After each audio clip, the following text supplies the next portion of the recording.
আসসালামু আলাইকুম। নবম ও দশম শ্রেণীর শিক্ষার্থীরা, তোমাদেরকে আমার বায়োলজি ক্লাসে স্বাগত জানাচ্ছি। আমি Mahmud Hasan, Sylhet MAG Osmani medical college, চতুর্থ বর্ষ, এমবিবিএস।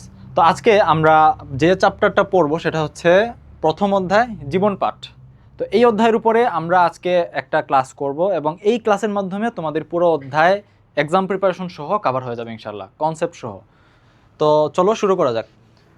প্রথমেই আমাদের জানতে হবে যে এই অধ্যায়ে কি কি পড়ানো হবে, এই অধ্যায়ে কি কি টপিক আছে। এটা যদি আমরা প্রথমেই জেনে নিই তাহলে আমাদের পড়াটা আগানো সহজ হবে। যেমন ধরো, প্রথমেই আমরা এখানে শিখব জীববিজ্ঞান এবং এর বিভিন্ন শাখা।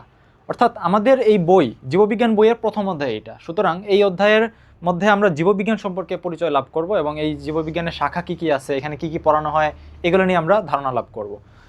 তারপরে আছে জীবের শ্রেণীবিন্যাস ও বিভিন্ন শ্রেণীর বৈশিষ্ট্য। জীব সম্পর্কে ধারণা নিতে হলে প্রথমেই আমাদের জীবের শ্রেণীবিন্যাস সম্পর্কে জানতে হবে। যেহেতু জীববিজ্ঞান হলো জীবন সম্পর্কিত বিজ্ঞান এবং বিভিন্ন জীব নিয়ে পড়ালেখা এবং গবেষণা, সুতরাং এখানে জীবের ক্লাসিফিকেশন অর্থাৎ কী কী ধরনের জীব আছে প্রথমে এটি জানতে হবে। সুতরাং প্রথম অধ্যায়ে আমরা জীবের শ্রেণীবিন্যাস এবং বিভিন্ন শ্রেণীর বৈশিষ্ট্যসমূহ জানবো, অর্থাৎ বিভিন্ন ধরনের প্রাণী কার কীরকম বৈশিষ্ট্য হয় সেগুলো সম্পর্কে আমরা এই অধ্যায়ে জানতে পারবো ইনশাল্লাহ। 3 নম্বরে আমরা যেটা পড়বো সেটা হলো জীবের বৈজ্ঞানিক নামকরণ। অর্থাৎ একটা জীবকে যখন আমরা শনাক্ত করি, অর্থাৎ একটা জীবকে যখন আমরা চিনতে পারি, তখন ওই জীবের কি নাম দিব, আমরা কিভাবে এই জীবটাকে আমরা আইডেন্টিফাই করব, সেই পদ্ধতি সম্পর্কে আমরা এই অধ্যায়ে জানবো। সুতরাং আলটিমেটলি এই অধ্যায়ে আমরা মাত্র 3টা জিনিস নিয়ে পড়ালেখা করতেছি।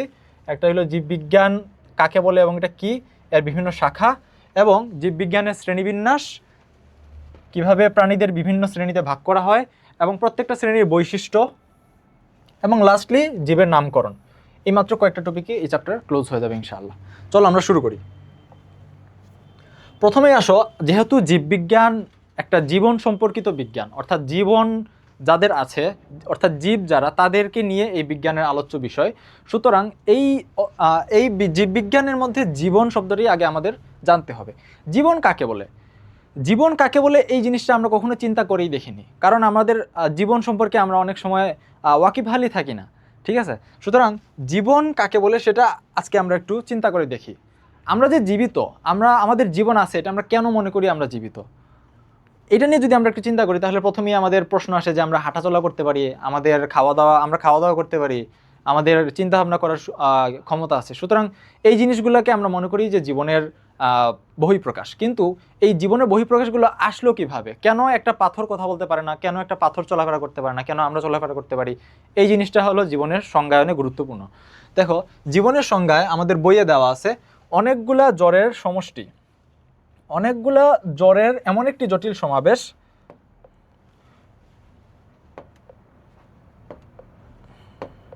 দেখো, বইয়ে দেওয়া আছে যে জীবন হচ্ছে অনেকগুলা জ্বরের এমন একটি জটিল সমাবেশ। অর্থাৎ জীবন অ্যাকচুয়ালি জড় পদার্থ দিয়েই গঠিত হয়। অর্থাৎ আমাদের শরীরের দিকে যদি আমরা তাকাই, আমাদের শরীর কিন্তু জড় পদার্থ ছাড়া অন্য কোনো জিনিস দিয়ে তৈরি না। আমাদের শরীরকে আমরা গবেষণা করলে, ভাঙতে থাকলে এক সময় বিভিন্ন যে এলিমেন্টসগুলো আছে এগুলোই আমরা পাবো, যেগুলি দিয়ে জড় পদার্থ গঠিত হয়।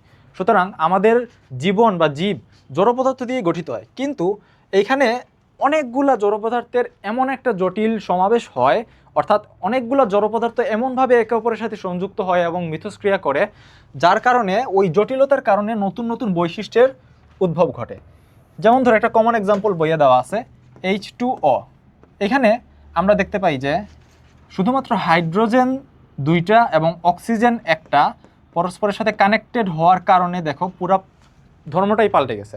হাইড্রোজেন ইটসেলফ একটা গ্যাস, অক্সিজেনও কি একটা গ্যাস, কিন্তু এই দুই গ্যাস এর সমন্বয় যখন ঘটে তখন জিনিসটা একটা তরল পদার্থ হয়ে যায় এবং তার পুরো ধর্মটাই পাল্টে যায়। সুতরাং এইভাবেই যখন বিভিন্ন জড় পদার্থ একে অপরের সাথে সংযুক্ত হয় এবং মিথস্ক্রিয়া করে, তখন তাদের মধ্যে কিছু নতুন বৈশিষ্ট্যের উদ্ভব ঘটে।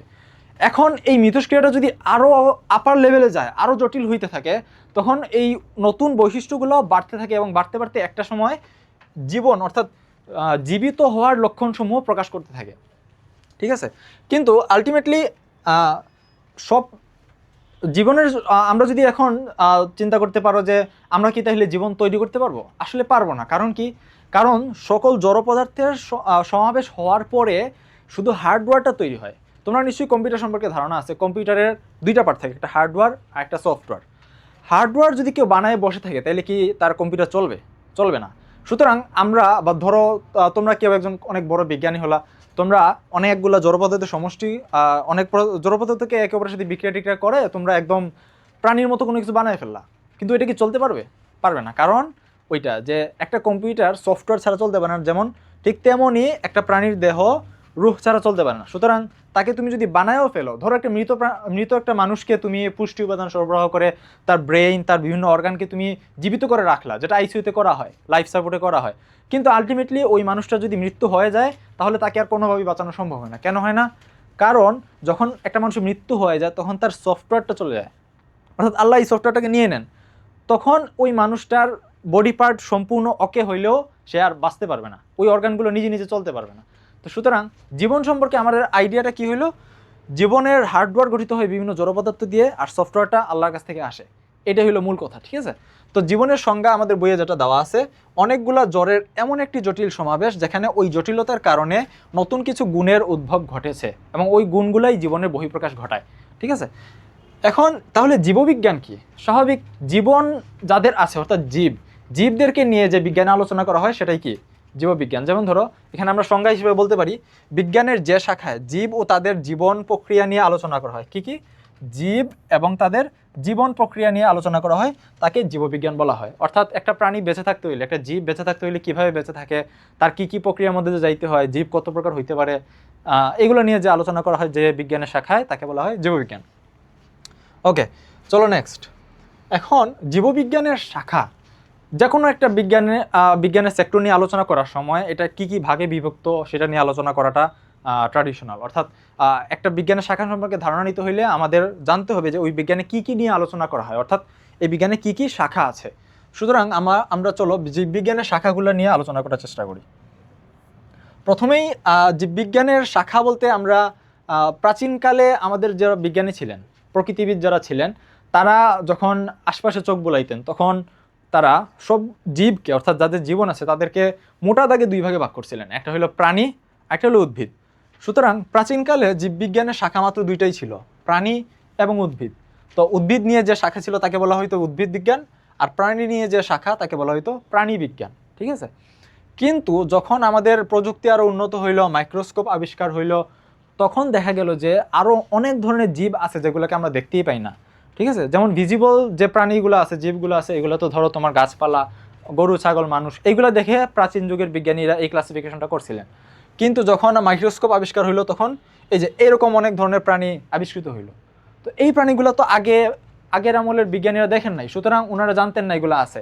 যখনই এগুলো আবিষ্কার হইলো তখন বোঝা গেল যে আসলে প্রাণী এবং উদ্ভিদ এর বাইরেও অনেক প্রাণী আছে। যেমন ধরো এটাকে তুমি কোনো প্রাণী বলতে পারবা? পারবা না। এটাকে কোনো তুমি উদ্ভিদ বলবা, গাছ বলবা? উদ্ভিদও বলা যায় না। সুতরাং এটা এমন একটা জিনিস যেটা প্রাণী এবং উদ্ভিদের মাঝামাঝি। যেমন ধরো ব্যাকটেরিয়া, তারপর ডায়াটম, অ্যামিবা, এগুলো কি তুমি প্রাণীও বলতে পারবে না, উদ্ভিদও বলতে পারবে না। সুতরাং এই ধরনের প্রাণী যখন আবিষ্কার হইলো তখন পুরা ক্লাসিফিকেশনটা পাল্টে গেল। দেখা গেল যে জীববিজ্ঞানে আরও অনেকগুলো শাখা আবিষ্কার হয়ে গেল, ঠিক আছে? তো এইভাবে আমাদের প্রাচীন ক্লাসিফিকেশন ছিল প্রাণী এবং উদ্ভিদ নিয়ে। তার পরবর্তীতে আমরা যখন আরও অনেক সেক্টর সম্পর্কে জানতে পারলাম, আমাদের জ্ঞান যখন আরও আপডেট হইলো, তখন আমরা আরও অসংখ্য শাখা আবিষ্কার করলাম জীববিজ্ঞান। তো জীববিজ্ঞানের এই যে অসংখ্য শাখাগুলো আছে, এগুলোকে আমরা মোটা দাগে দুই ভাগে ভাগ করতে পারি। একটা হলো ভৌত শাখা আর একটা হলো ফলিত শাখা, ঠিক আছে? ভৌত শাখা কাকে বলে? জীববিজ্ঞানের যে শাখাগুলার তাত্ত্বিক বিষয়টা ইম্পর্টেন্ট এবং প্রয়োগের বিষয়টা লেস ইম্পর্টেন্ট, অর্থাৎ আমরা তাত্ত্বিক গবেষণার দিকটাকে বেশি প্রায়োরিটি দিই এবং প্রয়োগের দিকে তেমন একটা ইফেক্ট নাই এটার, এই শাখাগুলোকে বলা হয় ভৌত শাখা। আর ফলিত শাখা যেটা উল্টা, অর্থাৎ যেটা তাত্ত্বিক বিষয়ের চেয়ে প্রয়োগ অর্থাৎ অ্যাপ্লিকেশনটাই বেশি ইম্পর্টেন্ট, ওইগুলোকে বলা হয় ফলিত শাখা। এখন এই শাখাগুলো অ্যাকচুয়ালি কোনটা দিয়ে কি বোঝায় সেগুলো আমরা একটু দেখার চেষ্টা করব। যেমন ধরো প্রথমেই আছে অঙ্গসংস্থান।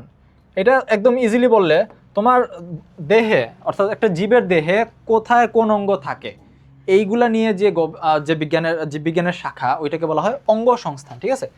অঙ্গসংস্থান অর্থাৎ অঙ্গগুলো কোথায় আছে কি না এগুলো নিয়ে এই বিজ্ঞানে আলোচনা করা হয়, ঠিক আছে? অঙ্গের কাজ এগুলো নিয়ে। এখন আসো শ্রেণীবিন্যাস কি, এটা তো আমরা আজকেই দেখবো। শ্রেণীবিন্যাস হইল জীবকে বিভিন্ন শ্রেণীতে ভাগ করা তাদের বৈশিষ্ট্যের উপর ভিত্তি করে, এটাকে বলা হয় শ্রেণীবিন্যাস বিদ্যা। তারপর আসো শারীরবিদ্যা। শারীরবিদ্যা বলতে বোঝায় ইংলিশে যেটাকে বলা হয় ফিজিওলজি, অর্থাৎ আমাদের দেহের বিভিন্ন শারীরবৃত্তীয় কার্যক্রম কিভাবে চলছে, ঠিক আছে, শারীরবৃত্তীয় কার্যক্রমগুলো কিভাবে চলছে সেইগুলো নিয়ে যে বিজ্ঞান আলোচনা করে সেটাকে বলা হয় শারীরবিদ্যা, ঠিক আছে। শারীরবৃত্তীয় কার্যক্রম বলতে ধরো তোমার বিভিন্ন অঙ্গগুলা যে কার্যক্রমগুলো সম্পন্ন করছে ওইগুলো কিভাবে হচ্ছে, ধরো আমাদের পরিপাক কিভাবে হয়, আমাদের লিভার কিভাবে কাজ করে, ওইগুলো আলোচনা করা হয় শারীরবিদ্যায়। হিস্টোলজি হলো হিস্টো সবসময় টিস্যুকে রেফার করে, ঠিক আছে। হিস্টোলজি যেখানে আমরা কোষকলা অর্থাৎ টিস্যু নিয়ে আলোচনা করি সেই বিজ্ঞানকে বলা হয় হিস্টোলজি, ঠিক আছে। তারপরে আসো ভ্রূণবিদ্যা। আমরা জানি যখন মানবদেহ মানে সূচনা হয়, অর্থাৎ যখন জাইগোট গঠিত হইল, জাইগোট গঠিত হওয়ার পরে এটা থেকে যখন মানবদেহ তৈরির সূচনা হয়, একদম ইনিশিয়াল স্টেজটাকে বলা হয় ভ্রূণ, ঠিক আছে। তো ওই ভ্রূণ নিয়ে আলোচনা, ভ্রূণ কীভাবে বড় হয়, ভ্রূণ কীভাবে ম্যাচিউর হয়, এগুলো নিয়ে যেসব আলোচনা সেগুলোকে বলা হয় ভ্রূণবিদ্যা, ঠিক আছে, ভ্রূণ সম্পর্কিত আলোচনা। এখন আসো পরবর্তীটা হলো সাইটোলজি। দেখো হিস্টো এবং সাইটো এই দুইটার মধ্যে কিন্তু প্যাচ লাগে, হিস্টোলজি এবং সাইটোলজি। হিস্টো মনে রাখবা এটা হলো টিস্যু, ঠিক আছে, হিস্টো মানে কি টিস্যু নিয়ে আলোচনা করা হয় বিজ্ঞানের যে শাখায়। আর সাইটো শব্দটা সবসময় কোষকে রেফার করে, ঠিক আছে। সাইটোলজি মানে হইলো কোষ নিয়ে যে বিজ্ঞান, কোষের গঠন, কোষের কার্যাবলী, এগুলো নিয়ে যে বিজ্ঞানে আলোচনা করা হয় সেটাকে বলা হয় সাইটোলজি, ঠিক আছে। তারপরে জেনেটিক্স, এটা তো শব্দ শুনেই আমরা বুঝতে পারতেছি, জেনেটিক্স মানে হইলো জিনগত বিষয় নিয়ে যে বিজ্ঞানে আলোচনা করা হয়, ডিএনএ আরএনএ এগুলো কিভাবে একজন থেকে আরেকজনে ট্রান্সফার হয়, এগুলো নিয়ে আলোচনাকে বলা হয় জেনেটিক্স। এখন আসো এন্ডোক্রাইনোলজি।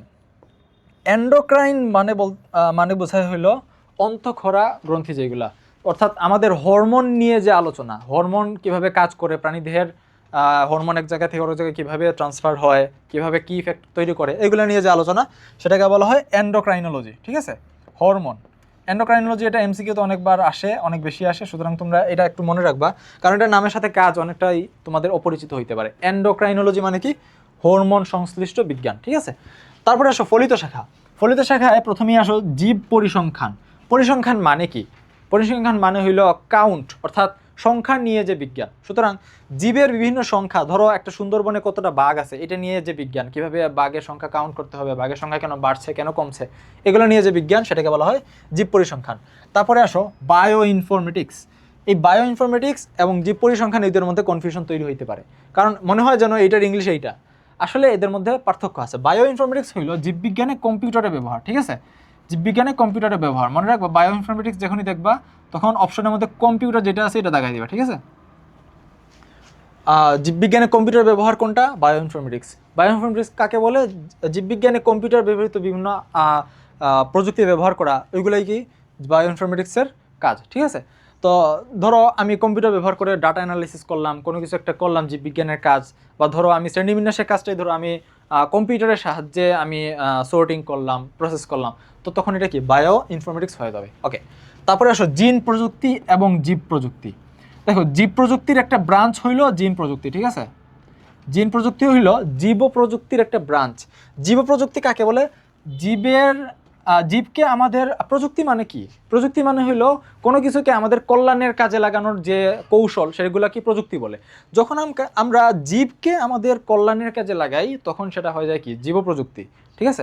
যেমন ধরো আমরা ইকোলাই নামক একটা ব্যাকটেরিয়ার সাহায্যে আমরা কি করতে পারি? ইনসুলিন উৎপাদন করতে পারি, বা ধরো কোনো একটা প্রাণী লিভার থেকে আমরা ভিটামিন এ নিয়ে আসতে পারি, বা এরকম করে যখন অন্যান্য প্রাণী থেকে আমরা আমাদের উপকারের কাজে লাগাই, অন্য কোনো একটা প্রাণীকে যখন আমরা আমাদের উপকারের কাজে লাগাই তখন এই জিনিসটাকে বলা হয় জীব প্রযুক্তি। যেমন ধরো একটা ধান, এটা তোমরা কৃষি শিক্ষা অবশ্যই পড়েছো ছোটবেলায় যদি থাকে তোমাদের।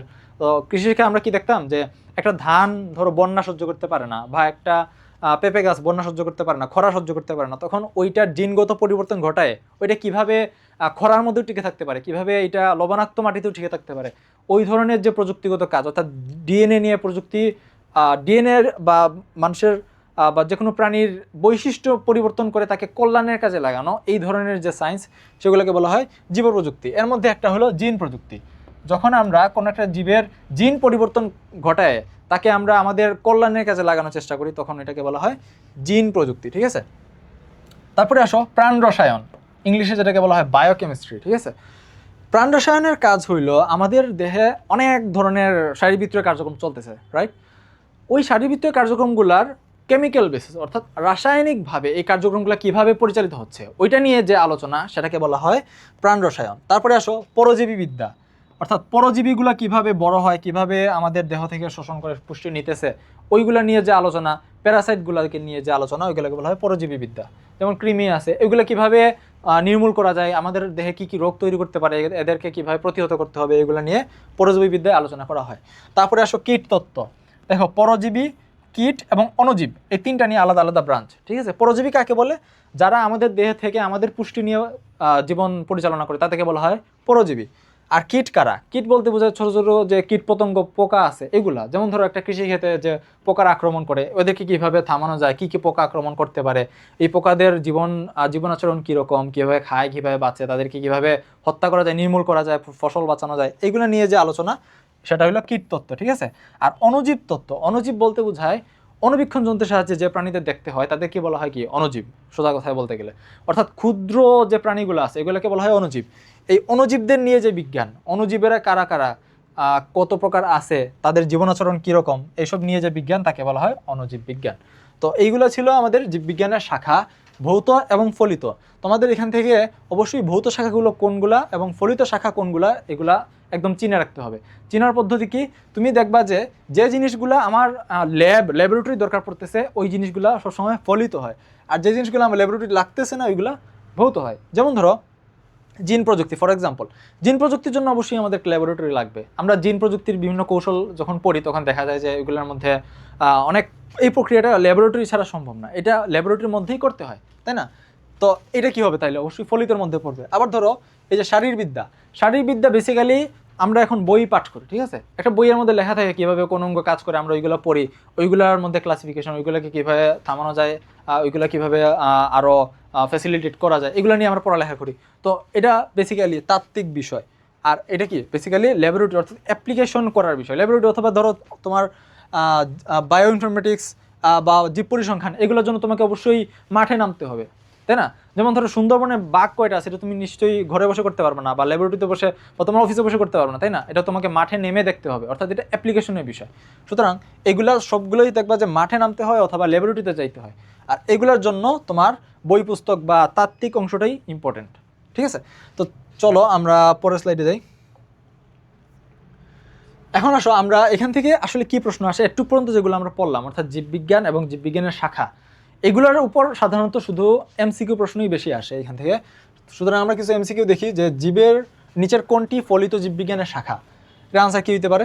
ফলিত জীববিজ্ঞান, অর্থাৎ যেটা আমার অ্যাপ্লিকেশনটাই যেখানে জরুরি। দেখো এন্ডোক্রাইনোলজি, এটা আমরা ভৌত শাখায় পড়ছিলাম, এন্ডোক্রাইনোলজি এটা আমরা ভৌত শাখায় পড়ছিলাম, ঠিক আছে? শারীরতত্ত্ব, এইটাও আমরা কি শারীরতত্ত্ব আমরা ভৌত শাখায় পড়ছি। শ্রেণীবিন্যাস বিদ্যা, এটাও কিন্তু আমরা ভৌত শাখায় পড়ালেখা করছি, তাই না? তাহলে এই তিনটাই কি? ভৌত। ঠিক আছে, তার মানে আনসার কি? আনসার হলো 1 নাম্বার, পরজীবী বিদ্যা। এটা কিন্তু এখনো আমার মনে আছে, তাই না? একটু আগে আমরা আলোচনা করছি পরজীবী বিদ্যা, পরজীবী নিয়ে যেখানে আলোচনা করা হয়। ঠিক আছে, ওকে, আমরা এখন দেখি নেক্সট স্লাইডে কি আছে।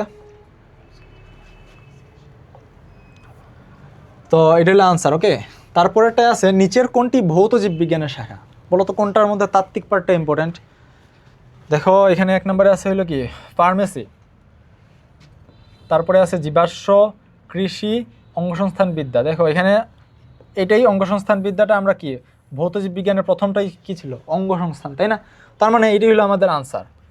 ফার্মেসি এটা কি? এটা হলো ওষুধ তৈরি করা বা ওষুধ সম্পর্কিত যে বিজ্ঞান। ওষুধের জন্য অবশ্যই অ্যাপ্লিকেশনটা অনেক বড় ফ্যাক্টর, তাই না? একটা ওষুধ তৈরি করার পরে ওইটা মানুষের উপর কী ইফেক্ট করতেছে, এটা অবশ্যই হসপিটালে অ্যাপ্লিকেশন করে জানতে হয়। অনেক স্টেজ পার করে তারপর একটা ওষুধ তৈরি করা যায়, বা এটার জন্য ল্যাবরেটরি মাস্ট, কেমিক্যাল অনেক টেস্ট করতে হয়। সুতরাং এটা আমার ফলিত। জীবাশ্ম বিজ্ঞান, এটার জন্য অবশ্যই আমাকে জীবাশ্ম খুঁজতে হবে, ফসিল খুঁজতে হবে, তাই না? এটাও মাঠে ময়দানে কাজ করার জিনিস। তারপর কৃষি বিজ্ঞান, এই সবগুলোই কি? কৃষিকাজ তো আর আমি ঘরে বসে করবো না, তাই না? তার মানে এগুলো সবগুলোই কি? ফলিত। আর একমাত্র লাস্টেরটাই হলো আমার ভৌত, ঠিক আছে? অঙ্গসংস্থান বিদ্যা। এখন আসো নেক্সট আমরা কি পাই? হ্যাঁ, আমাদের আনসার হলো অঙ্গসংস্থান বিদ্যা, ওকে। তারপরে আসে আমাদের প্রাচীনকালে জীববিজ্ঞানকে কি কি ভাগে ভাগ করে নেওয়ার প্রচলন ছিল। স্বাভাবিক, আমাদের অবশ্যই মনে আছে প্রাচীনকালে তো আর বিজ্ঞানীরা অণুজীব আর প্যারাসাইট এগুলো সম্পর্কে জানতো না। ওরা শুধু দেখতো যে প্রাণী একদিকে, আরেকদিকে কি আছে, গাছপালা এগুলো আছে। সুতরাং ওরা কী করতো? উদ্ভিদ এবং প্রাণী এই 2 ভাগে ভাগ করতো, ঠিক আছে? উদ্ভিদ এবং প্রাণী এই 2 ভাগে ভাগ করতো। সুতরাং এটি হলো আমার প্রাচীনকালে জীববিজ্ঞানের ক্লাসিফিকেশন। তো চলো দেখি আমরা আনসার কি। হ্যাঁ, এটাই আমাদের আনসার, ওকে। চলো নেক্সট আমরা পড়ালেখা করব জীবের শ্রেণীবিন্যাস, অর্থাৎ আমাদের এখন আমরা মেইন চ্যাপ্টারে ঢুকতেছি, ঠিক আছে। জীবের শ্রেণীবিন্যাসের প্রথমেই বইয়ের টেক্সটের প্রথমেই কিছু এমসিকিউ এবং সিকিউ এর প্রশ্ন আছে এখানে, ঠিক আছে, গুরুত্বপূর্ণ দেখতে হবে। প্রথমেই দেখো আমাদের একটা সংখ্যা, একটা মানে সংখ্যাগুলো দিছে ওরা, সাংখ্যিক কিছু তথ্য।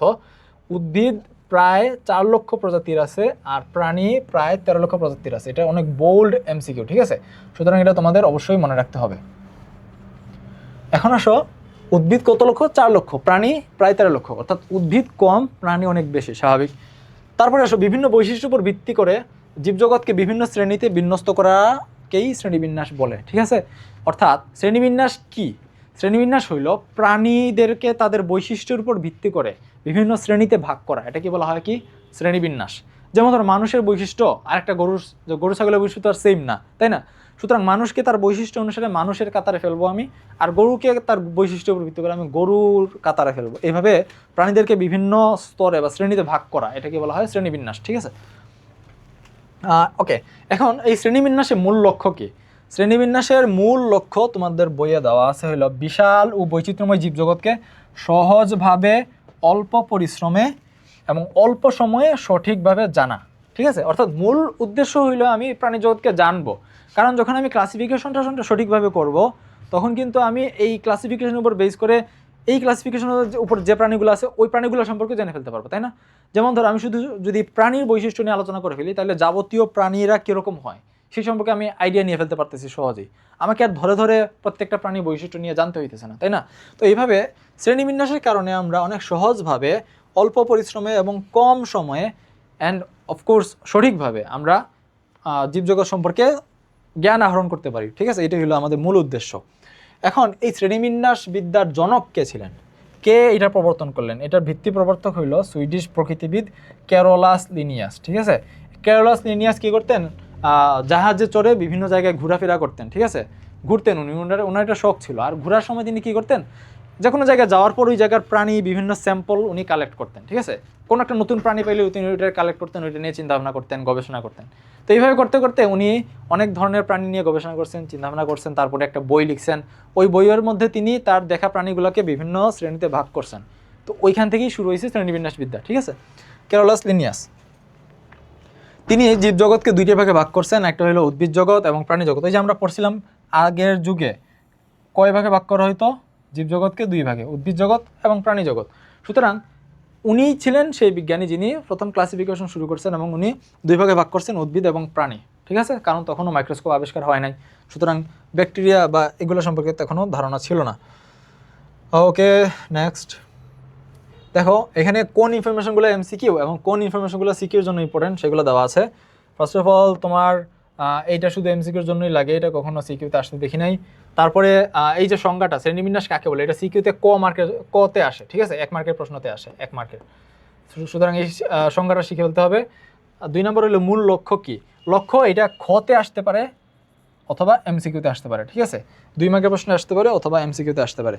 ভিত্তি প্রবর্তক কে, এটা সিকিউতে কতে আসে অর্থাৎ 1 মার্কের জন্য আসে এবং এমসিকিউতে আসে। আর জীবজগৎকে কয়টি ভাগে প্রাচীন যুগে ভাগ করা হইতো, এটা এমসিকিউর জন্য শুধুমাত্র দেখে ফেলবা, ওকে। সুতরাং তোমাদের আলটিমেটলি পরীক্ষার জন্য পড়া হয়ে যাইতেছে, ঠিক আছে। এখনই যদি শিখে ফেলো জিনিসটা, তাহলে কিন্তু আর কষ্ট করতে হবে না। যেমন সহজ জিনিস, উদ্ভিদকে 4 লক্ষ, প্রাণীকে প্রায় 13 লক্ষ, ঠিক আছে। নাম্বার 2 কি, জীবজগৎকে শ্রেণীবিন্যস্ত করা যে বিজ্ঞান অর্থাৎ শ্রেণীবিন্যাস কাকে বলে ওইটা শিখে ফেললা। তারপর মূল লক্ষ্য কি, এটা আমরা এক্সপ্লেন করছি অলরেডি। সহজভাবে, অল্প পরিশ্রমে সঠিকভাবে জানা, তাই না, অল্প সময়ে। ভিত্তি প্রবর্তক ক্যারোলাস লিনিয়াস। আর লাস্টলি হইলো প্রাচীন যুগে 2 ভাগে ভাগ করা হইতো একটু। এখন আমরা আস্তে আস্তে মেইন ক্লাসিফিকেশনে ঢুকবো, অর্থাৎ আদি যুগ না, এখন আমরা বর্তমান যুগে, আধুনিক যুগে কিভাবে ক্লাসিফিকেশন করা হয়। আচ্ছা, তার আগে আমরা দেখে ফেলি যে শ্রেণীবিন্যাসের উদ্দেশ্য কি কি। আমরা অলরেডি মূল উদ্দেশ্য সম্পর্কে জেনে গেছি, তাই না। এছাড়াও আরও কি কি উদ্দেশ্য আছে শ্রেণীবিন্যাসের, ওগুলো আমরা দেখি। চলো, প্রথমেই আছে জীবের দল উপদল সম্পর্কে জ্ঞান আহরণ করা, ঠিক আছে। অর্থাৎ অনেক ধরনের তো প্রাণী আছে যারা বিচরণ করতেছে পৃথিবীতে। এখন আমি প্রত্যেকের বৈশিষ্ট্যগুলো কী কী কীরকম হইতে পারে এটা জানার জন্য অবশ্যই শ্রেণীবিন্যাসে আসতে হবে, তাই না। অর্থাৎ এই শ্রেণীর বৈশিষ্ট্য কীরকম, ওই শ্রেণীর বৈশিষ্ট্য কীরকম, এগুলো জানার জন্য আমার অবশ্যই শ্রেণীবিন্যাস দরকার। কারণ শ্রেণীবিন্যাস ছাড়া আমি তো আর প্রত্যেকটা প্রাণীকে ধরে ধরে গবেষণা করতে পারবো না, তাই না।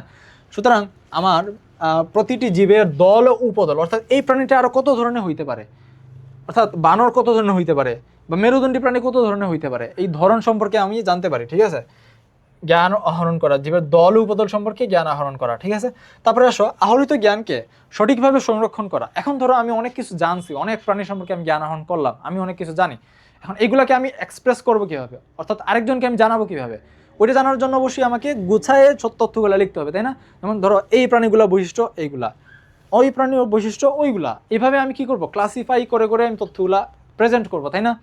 তো ওইভাবে আমরা যখন প্রাণীদের বৈশিষ্ট্যগুলো প্রেজেন্ট করতে যাই তখনও কিন্তু আমাদের শ্রেণীবিন্যাস করতে হয়। ঠিক আছে, অর্থাৎ সঠিকভাবে সংরক্ষণ করা এবং উপস্থাপন করা, এই দুইটাই। ঠিক আছে, এই আহরিত জ্ঞানকে সংরক্ষণ করা এবং উপস্থাপন করা, দুইটার জন্যই আমার শ্রেণীবিন্যাস অনেক দরকার।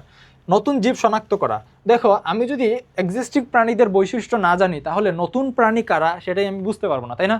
ধরো হঠাৎ করে তুমি একটা প্রাণী আবিষ্কার করছো, এখন এই প্রাণীটা কি নতুন নাকি আগের কোনো প্রাণীর সাথে মিলে যাচ্ছে, ওটা জানতে হলে তোমার আগের প্রাণীসমূহের বৈশিষ্ট্য অবশ্যই জানা থাকতে হবে, তাই না? সুতরাং ওই বৈশিষ্ট্যগুলো জানাইতেছে আমাদেরকে শ্রেণীবিন্যাস, শ্রেণীবিন্যাসের মাধ্যমে আমরা ওই বৈশিষ্ট্যগুলো জানি এবং নতুন কোনো যখন প্রাণী আবিষ্কৃত হয় তখন আমরা মিলাই দেখি যে সে কি ওই কোনো শ্রেণীর মধ্যে পড়তেছে, যদি পড়ে তাহলে তো আগের প্রাণী অর্থাৎ অলরেডি আবিষ্কৃত, আর যদি না পড়ে তাহলে আমরা এটাকে নতুন একটা প্রাণী হিসেবে ক্লাসিফাই করে নিই। ঠিক আছে, তারপরে এসব জীবজগৎ ও মানব কল্যাণের প্রয়োজনীয় জীবদেরকে শনাক্ত করা এবং তাদের সংরক্ষণ করা। যখন আমরা জীবদের বৈশিষ্ট্য সম্পর্কে জেনে ফেলি তখন কিন্তু আমরা এই প্রাণীগুলোর মধ্যে কে আমাদের জন্য ক্ষতিকর, কে আমাদের জন্য কল্যাণকর সেটাও কিন্তু বুঝে ফেলতে পারবো, তাই না?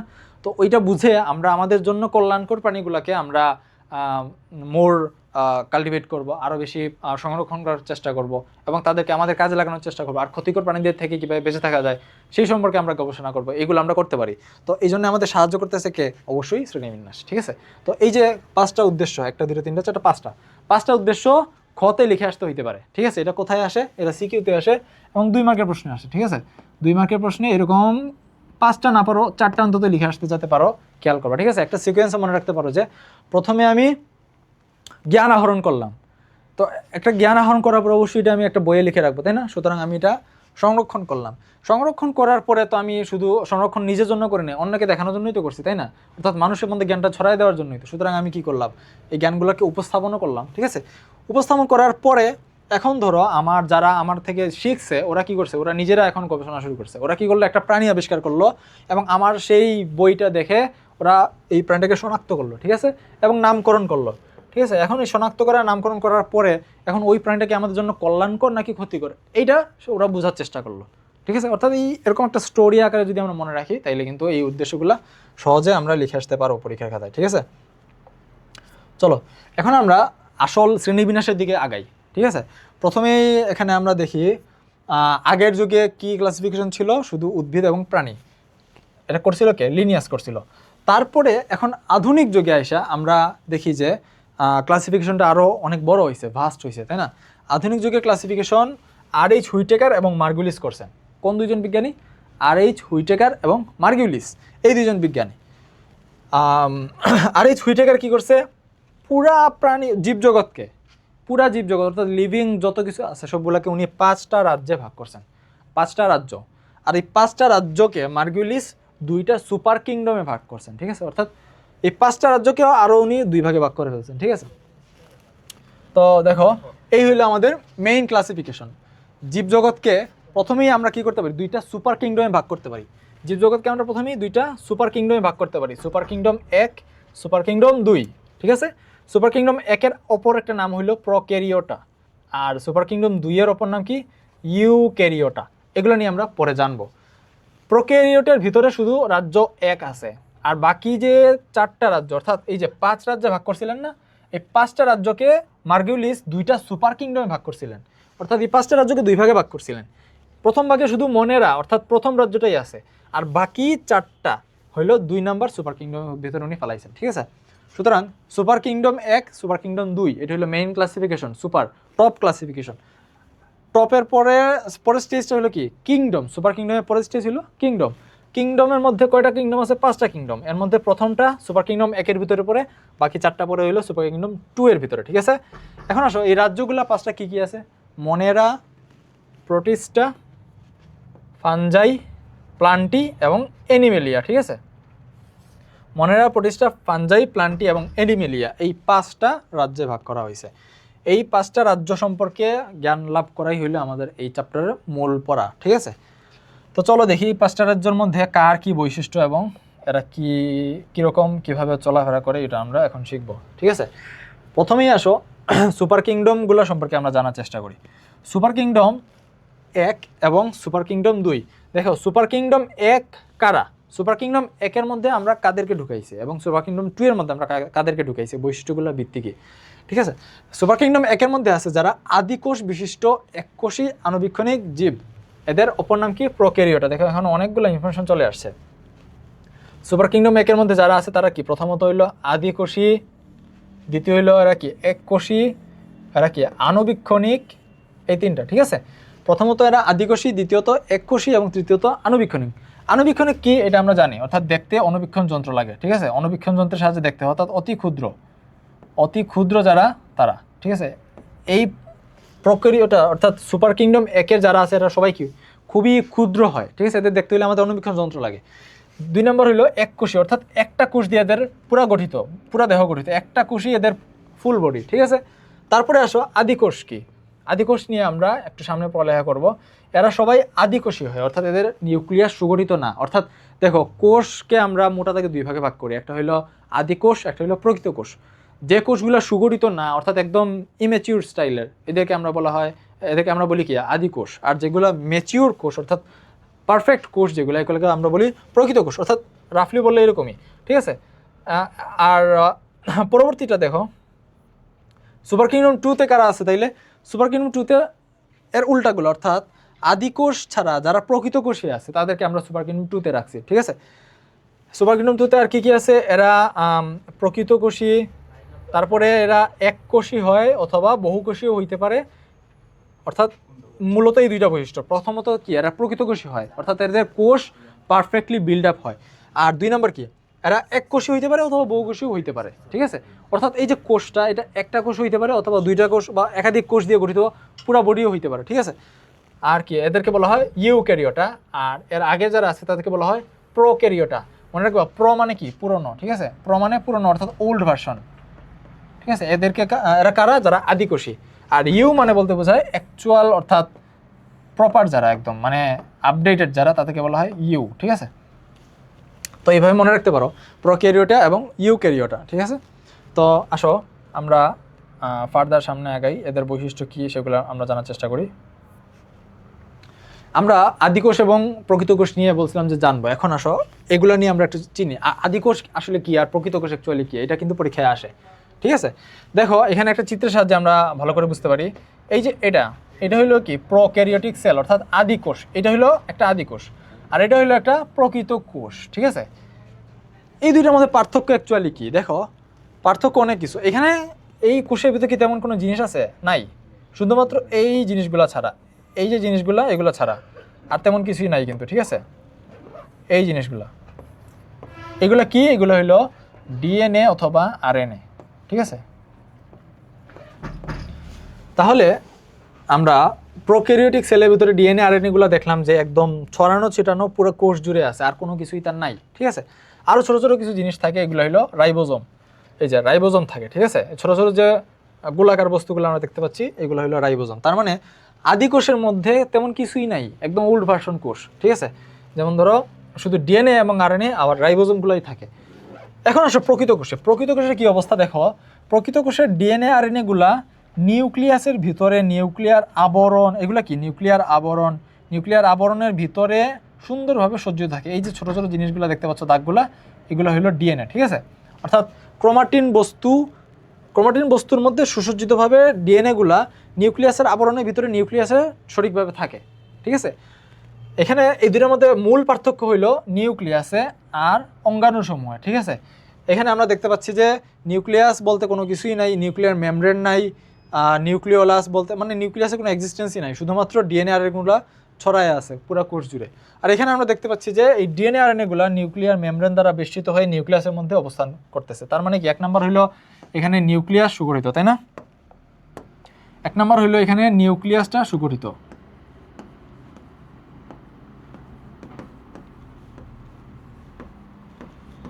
সুগঠিত নিউক্লিয়াস আমরা কোথায় পাচ্ছি? ইউক্যারিওটে পাচ্ছি। আর এখানে আমরা দেখতে পাচ্ছি যে কোনো নিউক্লিয়াস সুগঠিত না, ঠিক আছে, অপরিণত নিউক্লিয়াস বা কি বলতে পারো, হ্যাঁ এটাই বলা যায়।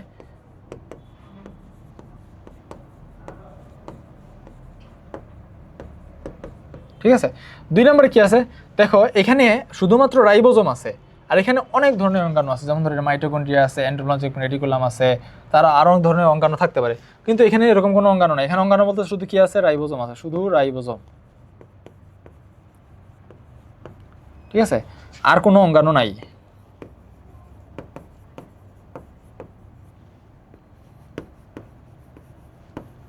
আর ওইখানে আমরা সব ধরনের অঙ্গাণুই পাই, ঠিক আছে, অর্থাৎ এখানে আমরা সব অঙ্গাণু পাই, ঠিক আছে।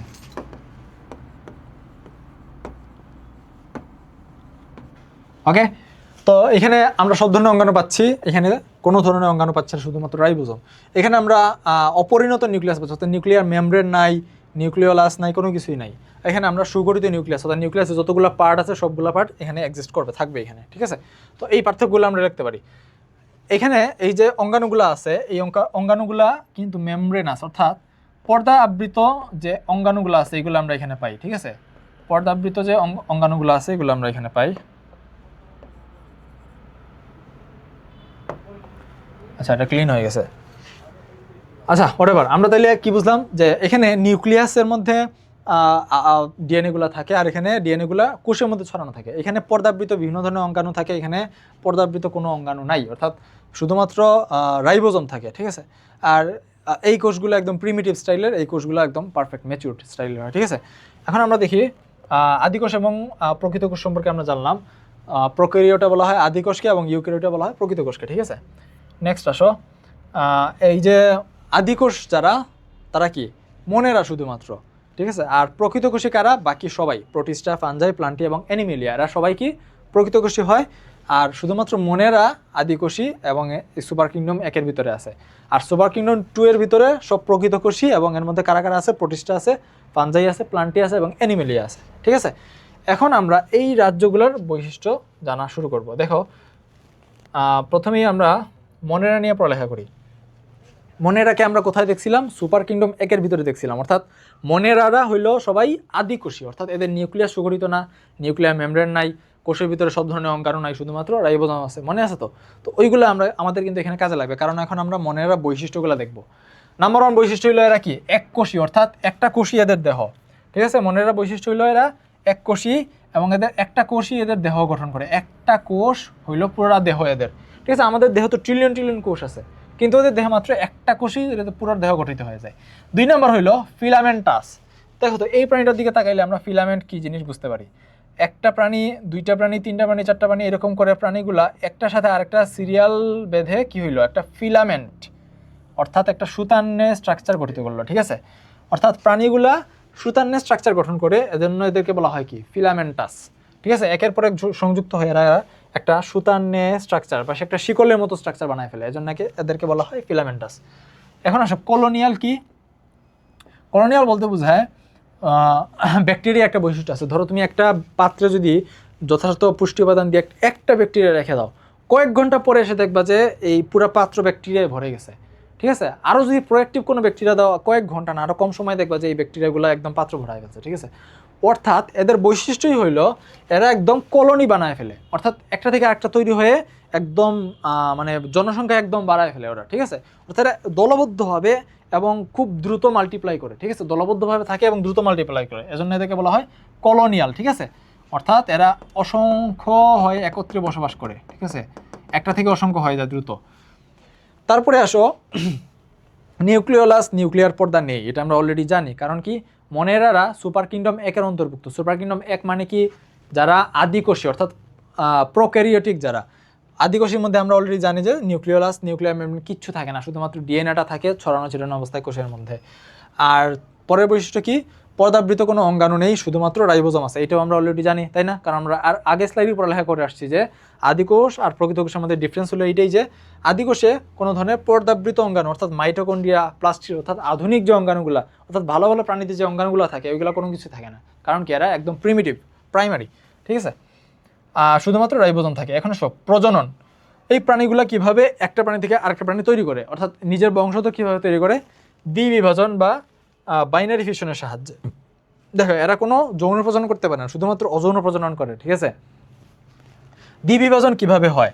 দ্বিবিভাজনের জন্য আমরা দেখো সিম্পলি একটা কোষ থাকে, কারণ এদের পুরো দেহটাই তো একটাই কোষ, তাই না? তো এটাই হলো এদের পুরো দেহ, এটাই একটা প্রাণী। এই দেহটার মাঝখানে প্রথমে একটা ভাঁজ সৃষ্টি হবে, ভাঁজ সৃষ্টি হলো, ঠিক আছে। এটা কি একটা ভাঁজ। এই ভাঁজটা কি হবে, আস্তে আস্তে ভিতরের দিকে সংকুচিত হওয়া শুরু করবে এবং এক সময়ে কানেক্টেড হয়ে ডিটাচ হয়ে যাবে, দুইটা প্রাণীতে পরিণত হয়ে যাবে, ঠিক আছে। অর্থাৎ এই ভাঁজটা যখন একটা একটার সাথে লেগে যাবে তখন কি হয়ে যাবে, দুইটা হয়ে যাবে, দুইটা আলাদা কোষ হয়ে যাবে। তখন এই যেহেতু এরা এক কোষী, প্রত্যেকটা কোষই তখন কি নতুন প্রাণী হয়ে গেল, তাই না? তার মানে কি এরা এইভাবেই প্রজনন সম্পন্ন করে, ঠিক আছে, নতুন প্রাণী। তো দেখো এভাবেই সে তার কি সন্তান তৈরি করে ফেললো। তো এইভাবে এরা কি করে, দ্বিবিভাজনের সাহায্যে এরা প্রজনন করে। এখন আসো খাদ্য গ্রহণ এরা কিভাবে করে। খাদ্য গ্রহণের পদ্ধতি হলো এদের শ্বসন পদ্ধতিতে খাদ্য গ্রহণ করে। এই শ্বসন পদ্ধতি কি এইটা জানার জন্য আমরা দেখো পরের স্লাইডে যাই। শ্বসন প্রক্রিয়ায় খাদ্য গ্রহণ বলতে বোঝায় পুষ্টি উপাদানকে পাতলা কোষ প্রাচীরের মাধ্যমে ব্যাপন এবং অবিশ্রবণ প্রক্রিয়ায় সরাসরি কোষে শোষণ করে নেওয়া, ঠিক আছে। সরাসরি কোষে শোষণ করে নেওয়া ব্যাপন এবং অবিশ্রবণ প্রক্রিয়ায়। ধরো একটা কোষ, ধরো একটা মনেরা এখানে আছে, ধরো এটা একটা মনেরা, ঠিক আছে, এটা একটা কোষ। এর বাইরে ধরো অনেক ধরনের পুষ্টি উপাদান আছে, ঠিক আছে, থাকতেই পারে। পরিবেশে পুষ্টি উপাদান তো অনেক কিছুই থাকে, যেমন প্রোটিন আছে, শর্করা আছে বা কোনো কিছু একটা আছে যেটা সে খেতে চায়, ঠিক আছে। সে কী করবে, তার যে কোষ প্রাচীর আছে এই কোষ প্রাচীরের কাছে যখন এই পুষ্টি উপাদানটা আসবে তখন অবিশ্রবণ প্রক্রিয়ায় সে কোষ প্রাচীর ভেদ করবে এবং ব্যাপন প্রক্রিয়ায় এই কোষের ভিতরে সে ছড়ায় যাবে, ঠিক আছে। অর্থাৎ ব্যাপন এবং অবিশ্রবণ এই দুই প্রক্রিয়ার সাহায্যে এটা অ্যাবজর্ব করে নেয়, ঠিক আছে। পুষ্টি উপাদানগুলোকে অ্যাবজর্ব করে নেয়, বাইরের প্রকৃতির যে পুষ্টি উপাদানগুলো ছিল, শর্করা অথবা প্রোটিন বলো বা যে কোনো কিছুই বলো, এরা কি করে অ্যাবজর্ব করে নেয়, ঠিক আছে। তুমি সহজভাবে চিন্তা করতে পারো একটা ফোম কীভাবে পানিকে টেনে নেয়, ওই রকম করে ওরা কী করে পুষ্টি উপাদানকে নিজের মধ্যে টেনে ঢুকাই ফেলে, ঠিক আছে। এটা বলা হয় শ্বসন প্রক্রিয়ায় খাদ্য শোষণ করা, ঠিক আছে, বা খাদ্য গ্রহণ করা।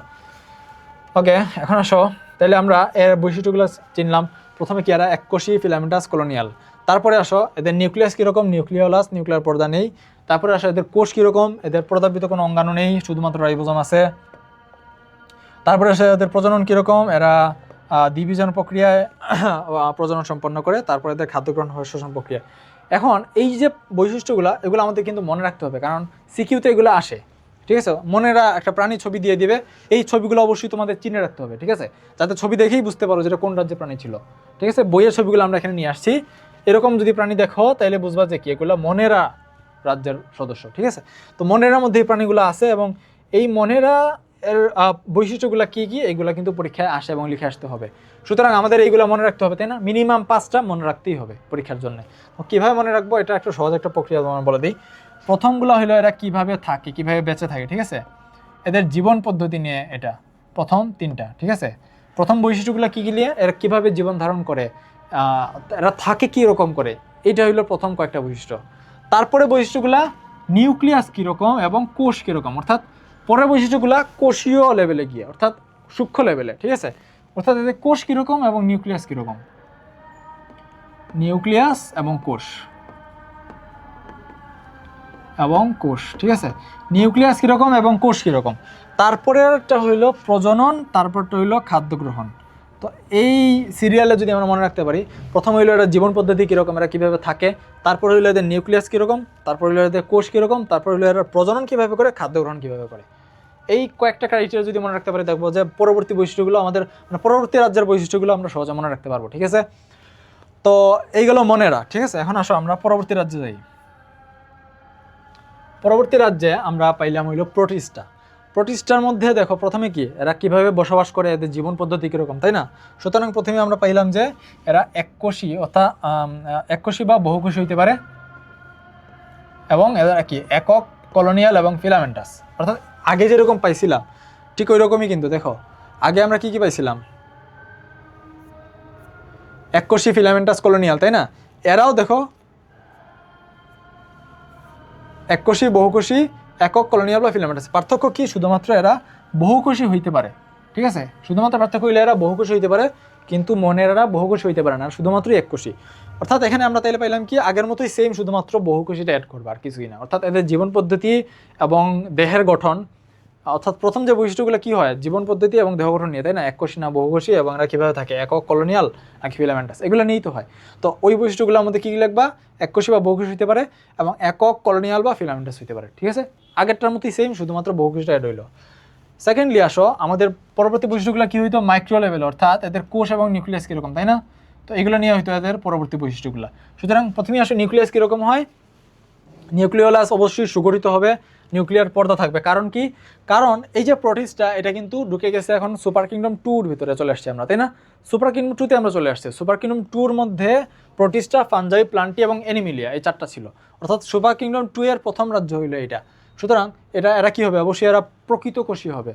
প্রকৃতকোষী যেহেতু, তার মানে এদের নিউক্লিয়াস সুগঠিত থাকবে, নিউক্লিয়ার পর্দাও থাকবে, অর্থাৎ নিউক্লিয়ার পর্দা দ্বারা আবিষ্ট অবস্থায় ডিএনএ থাকবে, ঠিক আছে?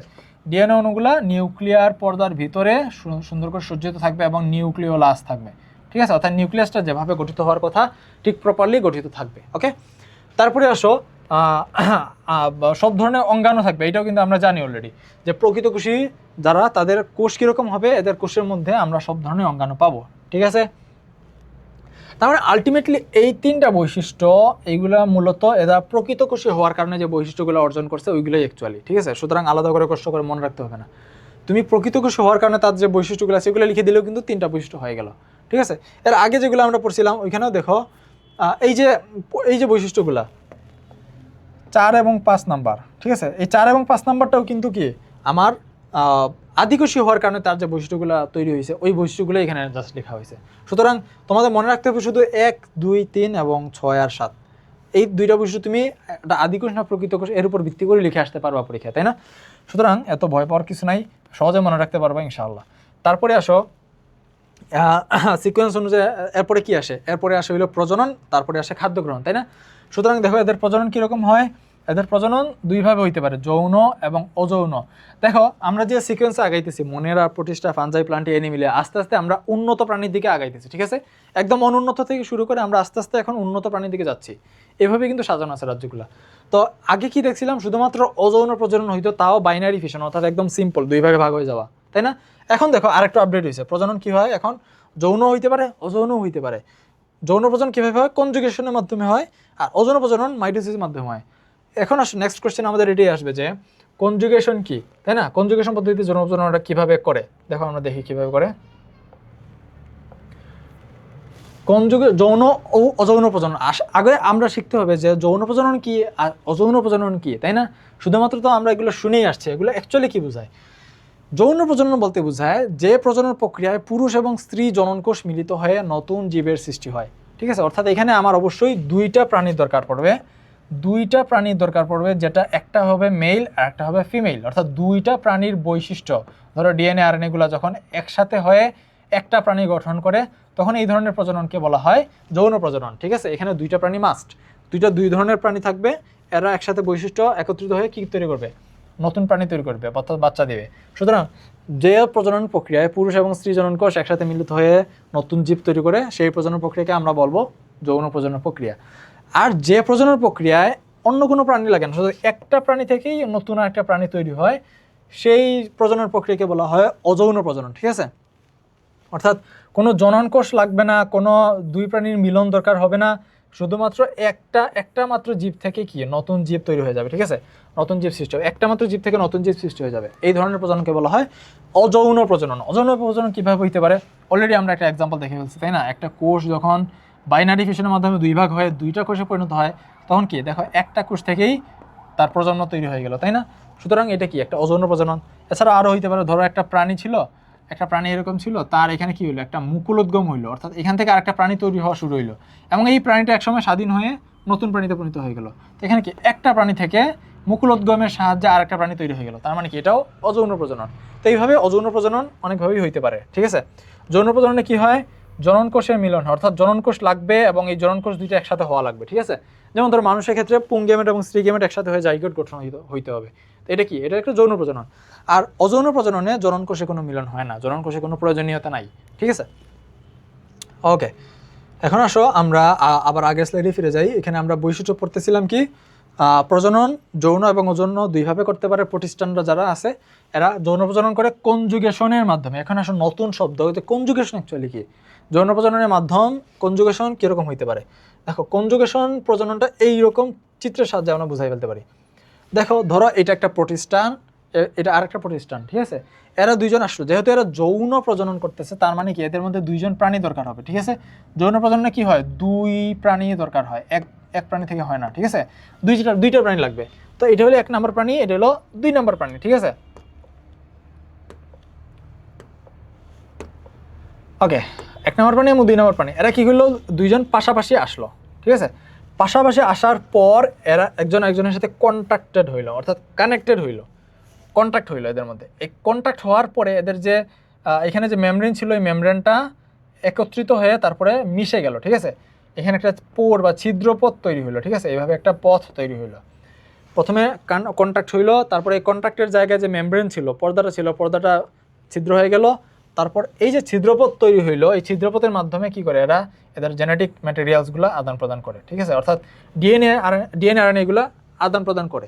যেমন ধরো তার মধ্যে কি আছে, এইগুলো কি ডিএনএ বা এটাকে বলা হয় প্লাজমিড ডিএনএ। তো এই ডিএনএগুলো কি হলো, একজন একজনের সাথে আদান প্রদান করলো, অর্থাৎ একজনের বৈশিষ্ট্য আরেকজন নিল, তার বৈশিষ্ট্য সে নিল কিছুটা।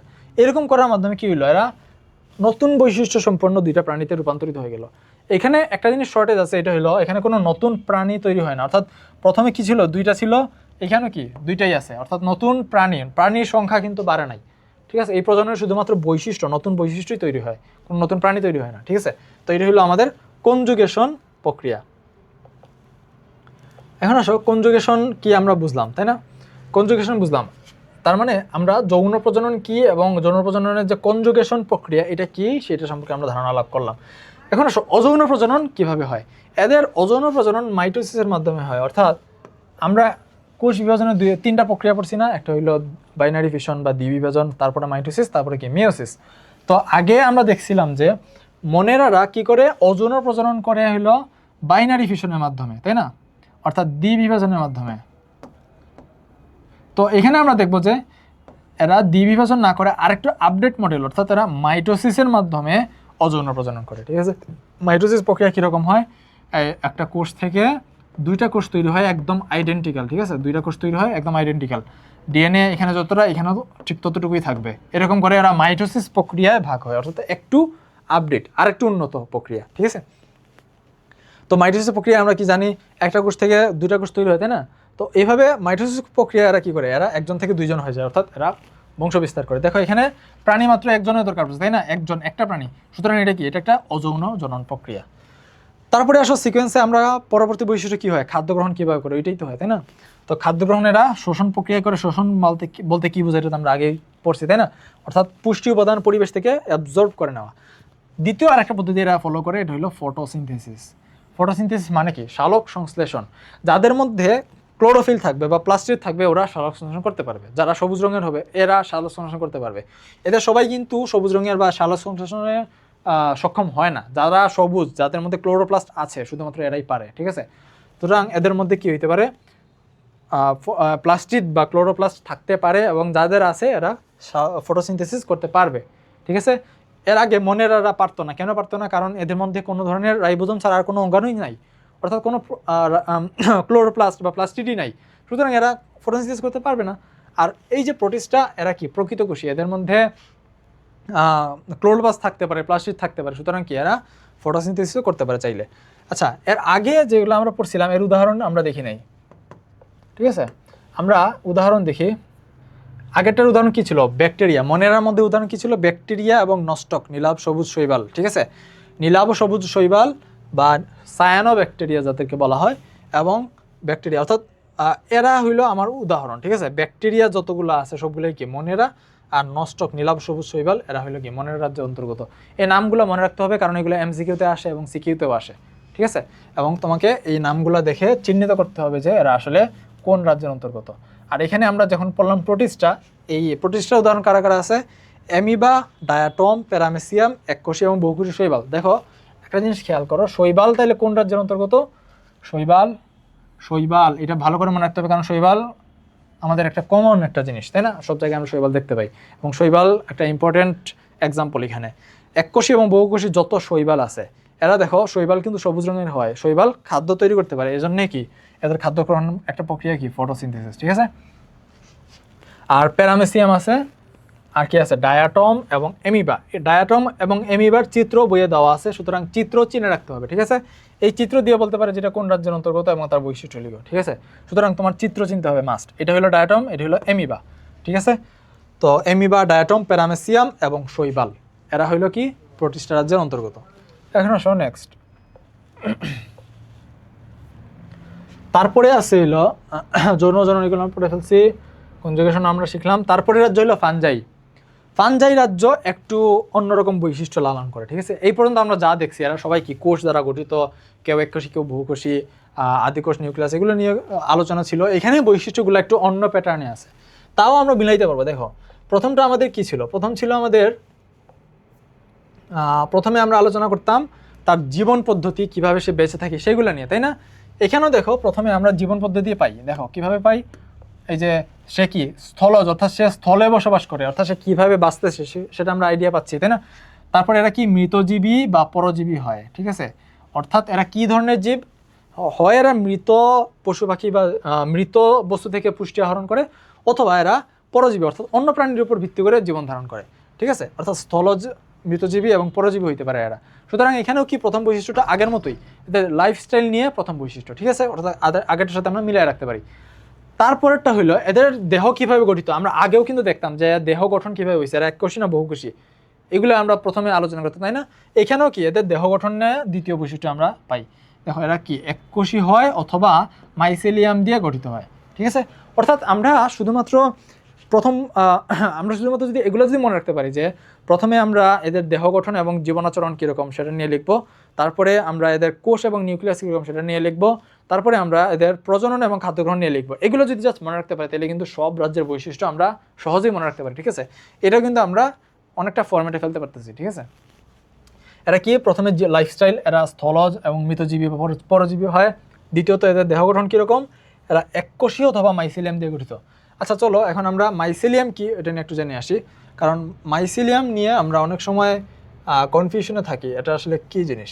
দেখো মাইসেলিয়াম হইলো একটা বিশেষ স্ট্রাকচার যেটা দিয়ে ছত্রাকগুলো গঠিত হয়, ঠিক আছে, বা আমাদের এই যে ফানজাইগুলো গঠিত হয়। এই মাইসেলিয়াম হইলো একটা ম্যাশ স্ট্রাকচার, জালের মতো একটা স্ট্রাকচার, ঠিক আছে। যেমন ধরো এই যে আমরা এখানে দেখতে পাই ছোট ছোট ছোট ছোট সুতার নে স্ট্রাকচার, যেগুলোকে বলা হয় হলো হাইফা বা হাইফি। এইগুলা একত্রিত হয়ে একটার সাথে ইন্টারমিঙ্গল করে জালের নে শক্ত একটা স্ট্রাকচার গঠিত করে, এবং এইটা দিয়েই গঠিত হয় এদের ফুল বডি, ঠিক আছে। এই যেমন ধরো এইগুলো প্রত্যেকটাকে আলাদাভাবে প্রত্যেক সুতাকে আলাদাভাবে হাইফি বলে, এবং এই হাইফিগুলো যখন একটার সাথে জালের নে বিন্যস্ত হয়ে স্ট্রাকচার একটা গঠন করে ফেলে, এই পুরোটা জিনিসটাকে তখন বলা হয় কি মাইসেলিয়াম, ঠিক আছে। তো এই মাইসেলিয়াম দিয়েই কি এরা মূল বডি গঠিত হয়। এদের মূল বডি কিন্তু এইটা না, এটা হলো তাদের ফ্রুট বডি, অর্থাৎ এদের ফুল বলতে পারো বা একটা বডির পার্ট জাস্ট। এদের মূল বডিটা কিন্তু এই অংশটুকু, অর্থাৎ মাইসেলিয়াম দিয়ে গঠিত অংশটাই হলো কি এদের মূল পার্ট। এর উপরে যে অংশটা থাকে অর্থাৎ ছত্রাক, এখানে একটা কমন এক্সাম্পল কি ছত্রাক, তাই না। তো এই ছত্রাক বলতে আমরা যেরকম কল্পনা করি আমরা এই অংশটুকুকে কল্পনা করি, কিন্তু এটা কিন্তু তার মূল বডি না। তার মূল বডি হলো মাটির নিচে যে অংশগুলো থাকে, এটা হলো তার জাস্ট ফ্রুট বডি, এটা দিয়ে সে শুধু প্রজনন করে, ঠিক আছে। ওকে, তাহলে মাইসেলিয়াম কি আমরা শিখলাম, তাই না। মাইসেলিয়াম হইলো এই যে জালের নিয়ে স্ট্রাকচার দিয়ে তার যে বডিটা গঠিত হইলো, এইগুলোকে বলা হয় মাইসেলিয়াম, ঠিক আছে। আর মাইসেলিয়ামটা কোষ দিয়ে গঠিত হয়, ঠিক আছে। অর্থাৎ সেও আলটিমেটলি কোষ দিয়েই গঠিত, কিন্তু তার কোষগুলো বিন্যস্ত হয়ে প্রথমে সুতা গঠন করে, ওই সুতাটা পেঁচ খেয়ে মাইসেলিয়াম বানায়, তারপর ওই মাইসেলিয়াম দিয়ে তার বডি গঠিত হয়। এটি হলো তার স্পেশাল বৈশিষ্ট্য যেটা আমরা পড়লাম একটু আগে, ঠিক আছে। অর্থাৎ মাইসেলিয়াম দিয়ে গঠিত বলতে কি বোঝায় আমরা শিখলাম, ঠিক আছে। মাইসেলিয়াম দিয়ে গঠিত হয় একমাত্র, এদের একটা স্পেশাল ক্রাইটেরিয়া, ঠিক আছে, এটা মাস্ট লিখতে হবে পরীক্ষায়। অথবা এর এককোষী হইতে পারে, ঠিক আছে। এখন আসো পরবর্তীতে আমরা কি শিখি, পরবর্তীতে আমরা শিখি হইলো এদের নিউক্লিয়াসের স্ট্রাকচার, তাই না। আগের সিকোয়েন্সি নিউক্লিয়াস কি, অবশ্যই সুগঠিত নিউক্লিয়াস গেল। তারপরে আমাদের বৈশিষ্ট্য কি আসে, তার কোষের গঠন, তাই না। আগের সিকোয়েন্সি কিন্তু আগাচ্ছি আমরা। তাহলে কোষের গঠনের মধ্যে আমরা যেটা শিখবো এটা হলো এদের কোষ প্রাচীর কাইটিন নামক বস্তু দিয়ে গঠিত হয়, এটা হলো এদের স্পেশাল ক্রাইটেরিয়া, তাই না। সুতরাং আমরা এখানে কোষের বৈশিষ্ট্যের মধ্যে কি শিখবো, কোষের বৈশিষ্ট্যের মধ্যে শিখবো যে কোষ প্রাচীর কাইটিন দ্বারা নির্মিত হয়। এই জিনিসটা শুধু মাথায় রাখবা, ঠিক আছে। কাইটিন হলো একটা শক্ত একটা জিনিস, যার কারণে এদের বডিটা একটু রিজিড হয়, ঠিক আছে। আরেকটা বৈশিষ্ট্য আছে এদের কোষের, এটা হলো কি ক্লোরোপ্লাস্ট নেই, অর্থাৎ এরা কখনোই নিজের খাদ্য নিজে তৈরি করতে পারবে না, ফটোসিনথেসিস করতে পারবে না, যার কারণে দেখো এদের খাদ্য গ্রহণ প্রক্রিয়ার মধ্যে ফটোসিনথেসিস নাই, শুধুমাত্র শোষণ আছে। ঠিক আছে, অর্থাৎ সব কিছু বৈশিষ্ট্যই কিন্তু একটা থেকে আরেকটা বানায় লেখা যায় বা মনে করা যায়। ঠিক আছে, দেখো এই যে আমরা এখানে মৃতজীবী বা পরজীবী পড়ছিলাম না, মৃতজীবী বা পরজীবী, এখানে কিন্তু আমরা সালোক সংশ্লেষণ লিখি নাই, অর্থাৎ এরা একমাত্র মৃতজীবী হইলেও কি এরা শোষণ করতে হবে, পরজীবী হইলেও কি শোষণ করতে হবে। মৃতজীবী যারা ধরো মরা গাছের উপরে যে ছত্রাকগুলো উঠে বা এই যে মাশরুমগুলো উঠে, এগুলো কি মরা গাছ থেকে কীভাবে পুষ্টি নিতেছে, শোষণ করার মাধ্যমে, তাই না? আর পরজীবী যারা ধরো কৃমি আমাদের দেহ থেকে কীভাবে পুষ্টি নেয়, শোষণের সাহায্যে, তাই না? অর্থাৎ এদের খাদ্য গ্রহণ একমাত্র শোষণ প্রক্রিয়াই হয়। আর যেহেতু এরা শুধুমাত্র পরজীবী বা মৃতজীবী হয়, অর্থাৎ খাদ্য তৈরি করার কোনো ধান্দা এদের মধ্যে নাই, সুতরাং এরা কি এদের মধ্যে কোনো ক্লোরোপ্লাস্ট নাই। ঠিক আছে, অর্থাৎ একটা বৈশিষ্ট্য একটার সাথে কানেক্টেড, মনে রাখা সহজ। তাইলে এইগুলো কোষের বৈশিষ্ট্য। কোষের বৈশিষ্ট্য তাইলে আমরা দুইটা পেলাম, ঠিক আছে, এই দুইটা লিখে আসবা। তারপরে নেক্সট কি আসে, প্রজনন এবং খাদ্য গ্রহণ, তাই না? প্রজনন কিভাবে করে, এরা হ্যাপ্লয়েড স্পোরের সাহায্যে প্রজনন করে। এখন আসো হ্যাপ্লয়েড স্পোর কি, আমরা হ্যাপ্লয়েড স্পোর কি চেনার জন্য আমরা দেখি পরের স্লাইডে যাই। হ্যাপ্লয়েড স্পোর কি? হ্যাপ্লয়েড স্পোর হলো উদ্ভিদ, ছত্রাক বা শৈবালের এমন একটা প্রজনন কোষ যেটা বীজের মতো কাজ করে। ঠিক আছে, ধরো একটা উদ্ভিদ বা একটা প্রাণী যেটা হ্যাপ্লয়েড স্পোরের সাহায্যে বংশ বিস্তার করে, তার দেহের একটা অংশ থেকে একটা কোষ সম্বলিত একটা বীজের মতো জিনিস তৈরি হবে। ঠিক আছে, একটা কোষ সম্বলিত একটা বীজের মতো জিনিস, এটা বীজ না কিন্তু কাজ করে বীজের মতো। ঠিক আছে, এই জিনিসগুলো সে তৈরি করবে, এটার মধ্যে জমা থাকবে। যখন এই জিনিসটা থেকে এই বীজগুলো বের হয়ে আসবে, স্পোরগুলো বের হয়ে আসবে, ধরো স্পোরটা বের হয়ে এখান থেকে মাটিতে এসে পড়লো। ঠিক আছে, এটা কি একটা স্পোর, ধরো একটা বীজের মতো। ঠিক আছে, এই জিনিসটা যখন এখানে মাটিতে এসে পড়বে, তখন এই এককোষী স্পোরটা থেকে আরেকটা নতুন উদ্ভিদ তৈরি হতে পারবে। ঠিক আছে, তো কাজটা অ্যাকচুয়ালি কি বীজের মতো কাজ, তাই না? কিন্তু সমস্যা হইলে বীজ তৈরি হইতে হলে আমার দুইটা প্রাণী লাগবে, অর্থাৎ এটা যৌন প্রজননের মাধ্যমে তৈরি হয় বীজ, উদ্ভিদের বীজ তৈরি হয় যৌন প্রজননের মাধ্যমে। কিন্তু এখানে আমার দুইটা গ্যামেটের প্রয়োজন হইতেছে না, একটা গাছ থেকেই একটা স্পোর তৈরি হয় এবং ওই স্পোরটা থেকে নতুন উদ্ভিদ তৈরি হয়। ঠিক আছে, অর্থাৎ স্পোর বলতে বোঝায় এরকম গোলাকার একটা কোষ, ঠিক আছে, যেখানে হ্যাপ্লয়েড যেহেতু, অর্থাৎ হ্যাপ্লয়েড হওয়ার কারণে এখানে এন সংখ্যক ক্রোমোজোম থাকবে, অর্থাৎ একসেট ক্রোমোজোম থাকবে।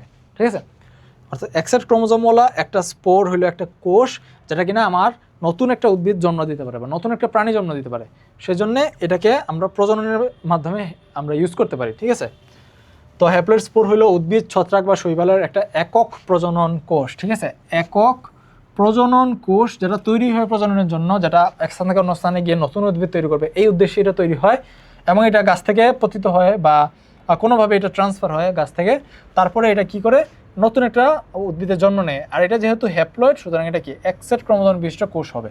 ঠিক আছে, তো এটার বিশেষত্ব কি? এটা বিশেষত্ব হলো কোনো প্রকার মিলন বা নিষেক লাগে না, অর্থাৎ কোনো ধরনের গ্যামেট দরকার পড়বে না এখানে। ঠিক আছে, কারণ এটা যৌন প্রজনন না, এটা একটা উদ্ভিদ থেকে একটা প্রাণী থেকেই তৈরি হবে এবং এটা অনেকটা, ধরো এটা একটা প্রাণী, এই প্রাণীটা একটা স্পোর তৈরি করলো এবং এই স্পোর থেকে পরবর্তীতে নতুন একটা প্রাণী তৈরি হয়ে গেলো, অর্থাৎ এখানে কোনো ধরনের গ্যামেটের মিলন, অর্থাৎ দুইটা প্রাণীর বৈশিষ্ট্য একত্রিত হওয়ার কোনো ফাংশন নাই। এজন্য কি এটা একটা অযৌন প্রজনন, অর্থাৎ এখানে কোনো নিষেক বা মিলন নাই, কোনো গ্যামেট নাই এবং এই গ্যামেট ছাড়া এটা কি করে সরাসরি নতুন একটি স্বাধীন জীবের জন্ম দেয়। ঠিক আছে, অর্থাৎ বীজের নিয়ে কাজ করে। তারপরে আসো এটা কি অনুকূল পরিবেশে এই স্পোর অঙ্কুরিত হয়ে মাইটোসিস প্রক্রিয়ায় নতুন হ্যাপ্লয়েড জীব গঠন করতে পারে। অর্থাৎ যখন এই স্পোরটা উৎপন্ন হইলো, ধরো এই গাছ থেকে একটা স্পোর উৎপন্ন হইলো, এই স্পোরটা মাটিতে পড়লো, তারপর এটা এমন একটা পরিবেশে গেল যেখানে সে অনুকূল, অর্থাৎ সে লাইফ লিড করতে পারবে, অর্থাৎ তার পুষ্টি উপাদান এখানে আছে, তখন সে কী করবে, তখন সে এখানে অঙ্কুরোদ্গম করবে। মানে অনেকটা বীজের মতোই, বীজ যেমন পানি দিলে বা মাটি পাইলে কী হয়, অঙ্কুরোদ্গম করে না, তো এরকম স্পোর এখানে অঙ্কুরোদ্গম করতেছে। ডিফারেন্সটা কি, বীজ গঠিত হইতে হইলে অবশ্যই আমার দুইটা গ্যামেটের মিলন হয়ে তারপরে বীজ হইতে হবে, অর্থাৎ দুইটা গাছের বা একই গাছে দুইটা ফুলের বা এরকম, অর্থাৎ দুই ধরনের গ্যামেট কোষ একত্রিত হয়ে, দুইটা সেলের বৈশিষ্ট্য একত্রিত হয়ে একটা সেল গঠিত হবে। আর এখানে কী হইতেছে, একটাই কোষ, অর্থাৎ এখানে নতুন দুই ধরনের বৈশিষ্ট্য এসে মিলিত হয় নাই। ঠিক আছে, তো এটা হলো স্পোর এবং বীজের পার্থক্য। আর স্পোর কীভাবে কাজ করে এটা বুঝাই দিলাম। ঠিক আছে, স্পোর উৎপন্ন হবে এবং উৎপন্ন হওয়ার থেকে অন্য জায়গায় গিয়ে ওই যে ধরনের প্রাণীর স্পোর, এটা ওই প্রাণীটাকে আবার সে তৈরি করে ফেলবে। ঠিক আছে, তো এই হইলো আমার স্পোর নিয়ে পড়ালেখা। ঠিক আছে, এখানে লেখাটা পড়ে ফেলবা, তাইলে ক্লিন একটা আইডিয়া পেয়ে যাবা। এখন আসো আমরা নেক্সট যেখানে ছিলাম, আমরা পড়তেছিলাম হইলো প্রজনন, তাই না? তারপরে আসো খাদ্য গ্রহণ, শোষণ প্রক্রিয়ায় হবে। আর শোষণ কি সেটা তো আমরা অলরেডি জানি, তাই না? এটার এক্সাম্পল কি? এক্সাম্পল হইলো পেনিসিলিয়াম এবং মাশরুম। ইস্ট, পেনিসিলিয়াম, মাশরুম, এই তিনটা একদম ছোটের আগে থাকতে হবে, ঠিক আছে? কারণ এই ফানজাইয়ের মাত্র তিনটেই example, east, Penicillium, mushroom. East, Penicillium, mushroom. East আমরা অলরেডি চিনি, তাই না? ইস্ট আমরা খাবার পাউরুটি তৈরি করতে ব্যবহার করি, তাছাড়া অনেক আইটেম তৈরি করতে এটা কাজে লাগে, তাই না? ইস্ট রান্নাঘরের একটা কমন একটা মেটেরিয়াল। তারপরে কি আছে? মাশরুম আছে, তাই না? মাশরুমের স্ট্রাকচার দিয়ে আমরা মাইসিলিয়াম কি এটা শিখছিলাম, তাই না? সুতরাং মাশরুম মনে রাখবা কি ফানজাইয়ের। আর পেনিসিলিয়াম একটা আলাদা করে মনে রাখবা, পেনিসিলিয়াম হইলো ফানজাইয়ের একটা সদস্য। আর এই চিত্রগুলো অবশ্যই চিনে রাখবা, এই চিত্রগুলো চিনে রাখবা, কারণ এই ফানজাই অনেক বেশি পরীক্ষায় আসে এবং এরকম চিত্র দিয়ে বলবে যে এটা কোন রাজ্য এবং তার বৈশিষ্ট্যগুলো লিখো, ঠিক আছে?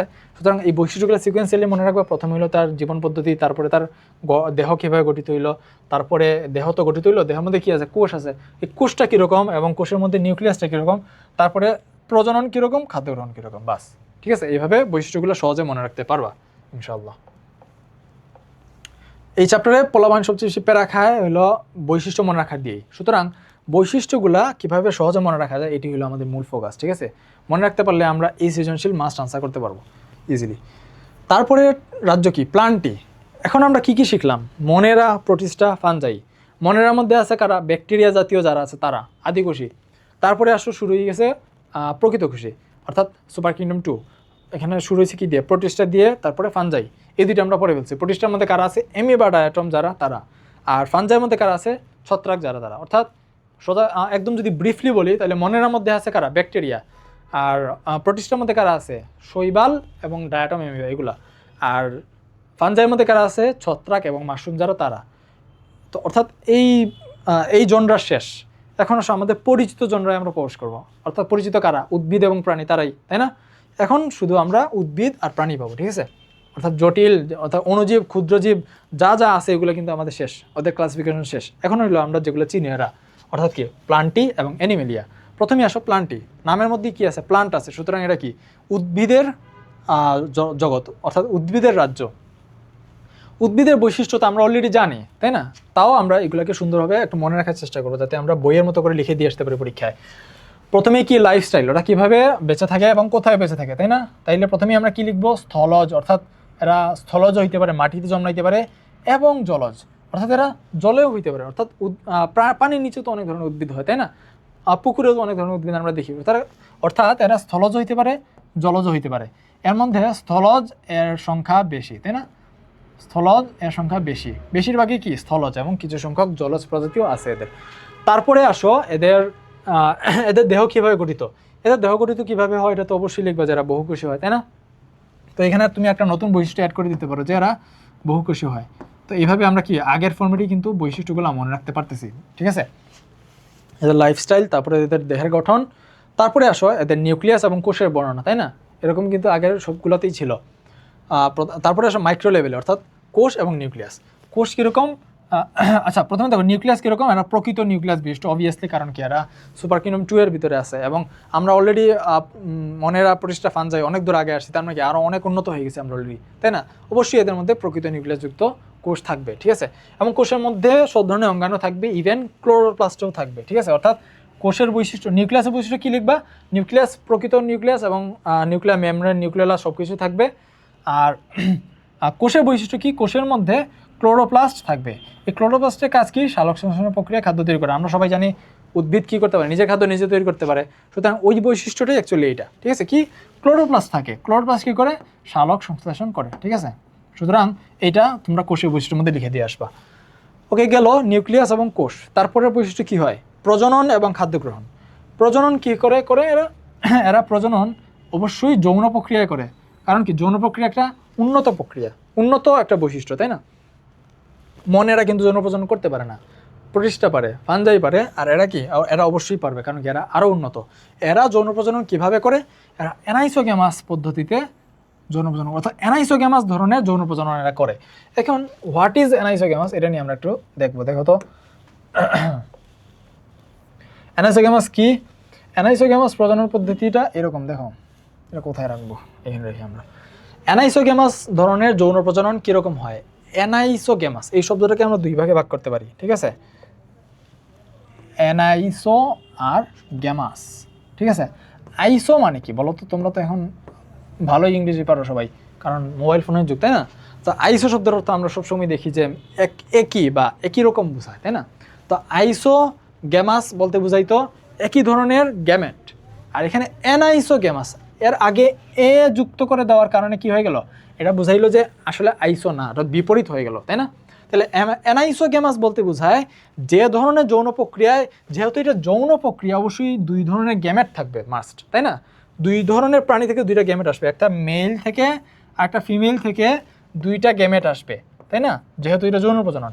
আর এই গ্যামেটগুলা অ্যানাইসো হবে, অর্থাৎ নট ইকুয়াল, সাইজেও না, শেপেও না, কোনোভাবেই না। শারীরবৃত্তীয় প্রক্রিয়াও কি এরা পার্থক্য বিশিষ্ট হবে এই গ্যামেট দুইটা, ঠিক আছে? একটা ছোট হবে, আরেকটা বড় হবে, আরেকটা স্ট্রাকচার, এটা স্ট্রাকচারের সাথে মিলবে না, কোনো কিছু মিলবে না।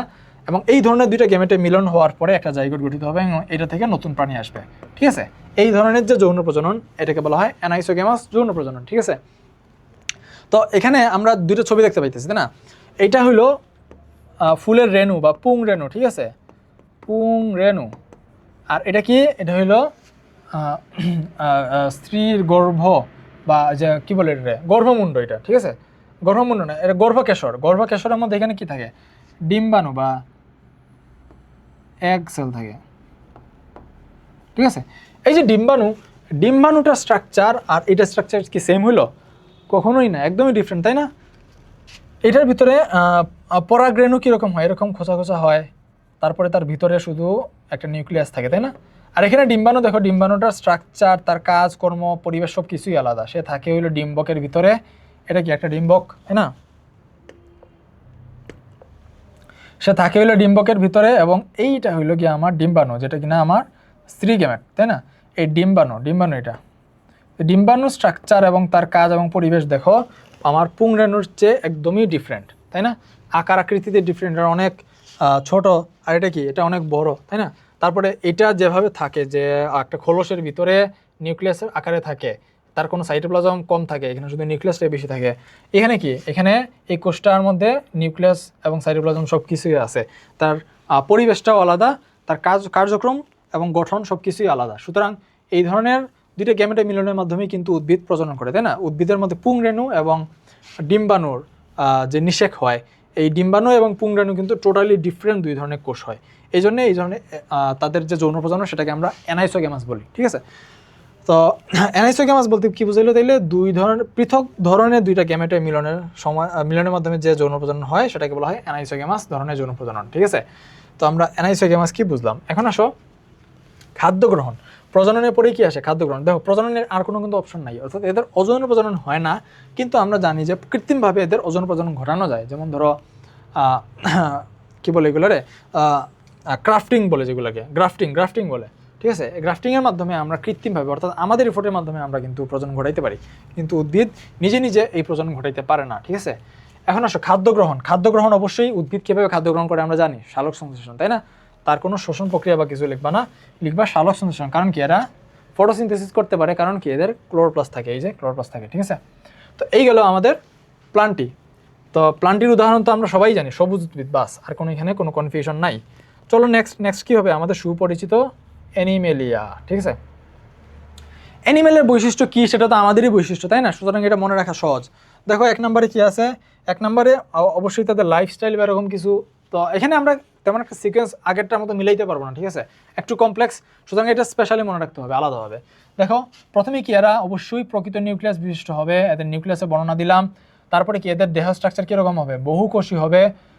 সুতরাং আগে কিছু জিনিস আমরা অলরেডি পাচ্ছি, তাই না? এদের দেহ স্ট্রাকচার কি, বহুকোষী, অবশ্যই এরা বহুকোষী হবে। আর সুতরাং নিজের দিকে তাকায় তুমি এগুলো লিখে ফেলতে পারবা। আমি বহুকোষী, আমার প্রকৃত নিউক্লিয়াস থাকে, আর আমার কি কোষ প্রাচীর থাকে না, আমার দেহে কোনো প্লাস্টিক নাই, কারণ আমি খাদ্য তৈরি করি না, আর কোষ গোবরও নাই। কি, এই যে তিনটা, কোষ প্রাচীর, প্লাস্টিক এবং কোষ গোবর, এগুলো কিন্তু সব উদ্ভিদ কোষের বৈশিষ্ট্য, তাই না? সুতরাং এরা এই প্লান্টটিতে থাকবে না। আর ভ্রূণীয় বিকাশকালীন ভ্রূণীয় স্তর সৃষ্টি হয়, অর্থাৎ আমাদের যখন ভ্রূণ তৈরি হয়, প্রাণী যখন ভ্রূণ তৈরি হয়, তখন এই ভ্রূণর কয়েকটা স্তর থাকে। প্রথমটা প্রাইমারি, তারপরে কি এন্ডোডার্ম, তারপরে এন্ডোডার্ম, একটোডার্ম, এইরকম বিভিন্ন স্তরীভূত থাকে। তো এই ধরনের স্তর থাকার কারণে এদের কি হয়, বিভিন্ন ধরনের অঙ্গ প্রত্যঙ্গ থাকে, তাই না? অঙ্গ প্রত্যঙ্গগুলো তৈরি হয়। তো ভ্রূণীয় বিকাশকালীন এদের ভ্রূণীয় স্তর থাকে, এটা কিন্তু আগে আমরা কখনো পাই নাই, ঠিক আছে? তারপরে আসো জটিল টিস্যুতন্ত্র বিদ্যমান। আমাদের টিস্যুতন্ত্র কিন্তু অনেক জটিল। আমরা এমনও প্রাণী পাইছি মনেরা প্রতিষ্ঠাটা কি একটা কোষ দিয়ে গঠিত, এরা কোনো টিস্যুই নাই, তাই না? তারপরে আসছে আমরা বহুকোষী বিভিন্ন প্রাণী, যেমন ধরো ফানজাই, তারপরে শৈবাল যেগুলো, ছত্রাক যেগুলো, এগুলো কি বহুকোষী হইতে পারে। তো এই বহুকোষীগুলোর মধ্যেও কি কোনো ধরনের টিস্যু বা এরকম কোনো জটিল স্ট্রাকচার আমরা পাই নাই। ইভেন প্লান্টটির মধ্যেও কোনো জটিল টিস্যু তেমন জটিলতা নাই, ঠিক আছে? কিন্তু এখানে এসে আমরা দেখবো যে প্রাণীদের মধ্যে অনেক ধরনের টিস্যুতন্ত্র থাকে এবং এরা অনেক জটিল জটিল কাজ সম্পাদন করে, ঠিক আছে? টিস্যুতন্ত্র বলতে কি, আমাদের বিভিন্ন অর্গান আছে, আমাদের স্নায়ুতন্ত্র আছে, আমাদের রেচনতন্ত্র, পরিপাকতন্ত্র, এরকম অনেক ধরনের তন্ত্র আছে যেগুলো বিভিন্ন ধরনের কাজ সম্পন্ন করে এবং এরা অনেক জটিল স্ট্রাকচার, ঠিক আছে? তো এইভাবে আমরা জটিল টিস্যুতন্ত্র পাচ্ছি। তারপরে আমাদের প্রজনন কীরকম করে হয়? আমাদের প্রজনন শুধুমাত্র যৌন প্রক্রিয়ায় হয়, অর্থাৎ আমাদের প্রজননের ক্ষেত্রে কি দুইটা গ্যামেট লাগবে, পুং গ্যামেট এবং স্ত্রী গ্যামেট লাগবে, একটা মেল এবং একজন ফিমেল লাগবে, ঠিক আছে? এছাড়া আমাদের প্রজনন হবে না। খাদ্য গ্রহণ কীভাবে হয়? হেটারোট্রফিক। আমাদের খাদ্য গ্রহণটা একটু স্পেশাল, ঠিক আছে? হেটারোট্রফিক। What is heterotrophic?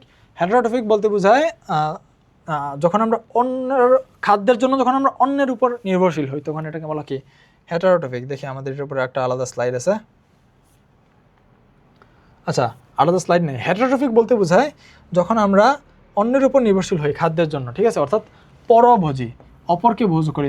আমরা নিজের খাদ্য নিজে তৈরি করতে পারি না, আমরা খাদ্যের জন্য উদ্ভিদের উপর নির্ভরশীল, এই জন্যই কি আমরা হেটারোট্রফিক, ঠিক আছে? পরভোজী।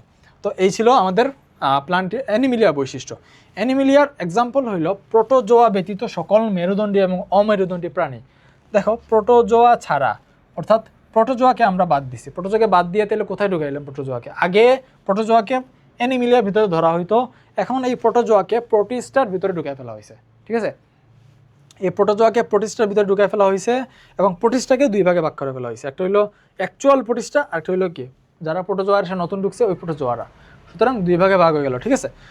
সুতরাং প্রোটোজোয়া ব্যতীত যারা আছে প্রাণী, এদেরকে সবাইকে আমরা অ্যানিমিলিয়া ধরবো এবং যারা প্রোটোজোয়া আছে তাদেরকে আমরা প্রোটিস্টা ধরবো, ঠিক আছে? ওকে, এখন আমরা এই যে বৈশিষ্ট্যগুলো শিখলাম, এই বৈশিষ্ট্যগুলা কিভাবে পড়বো এবং এক্সামের জন্য অ্যাকচুয়ালি কোনটা কাজে লাগবে? দেখো, এই বৈশিষ্ট্যগুলো থেকে এক্সামে যেটা আসে প্রথমতই আসবে হইলো তোমাকে চিনতে হবে, চিত্র দেখে চিনতে হবে যেটা কোন রাজ্যের প্রাণী, এবং ওই কোন রাজ্যের জীব চিনার পরেই তোমাকে জিজ্ঞেস করবে যে এটা বৈশিষ্ট্য লিখো। সুতরাং সকল রাজ্যের মিনিমাম 5টা করে বৈশিষ্ট্য মনে রাখতে হবে, ঠিক আছে? প্রথমে তুমি কি করবা? 5টা করে বৈশিষ্ট্য মিনিমাম মনে রাখবা এবং চিত্রগুলো চিনে রাখবা, ঠিক আছে? ওকে, তারপরে আসো সকল রাজ্যের উদাহরণ চিত্রসহ চিনে রাখা, এটা মাস্ট। চিত্র দেখেই তোমাকে বৈশিষ্ট্য লিখতে হবে। তারপরে রাজ্যের বৈশিষ্ট্যসমূহের মিল অমিল তুলনাগুলো খেয়াল করতে হবে।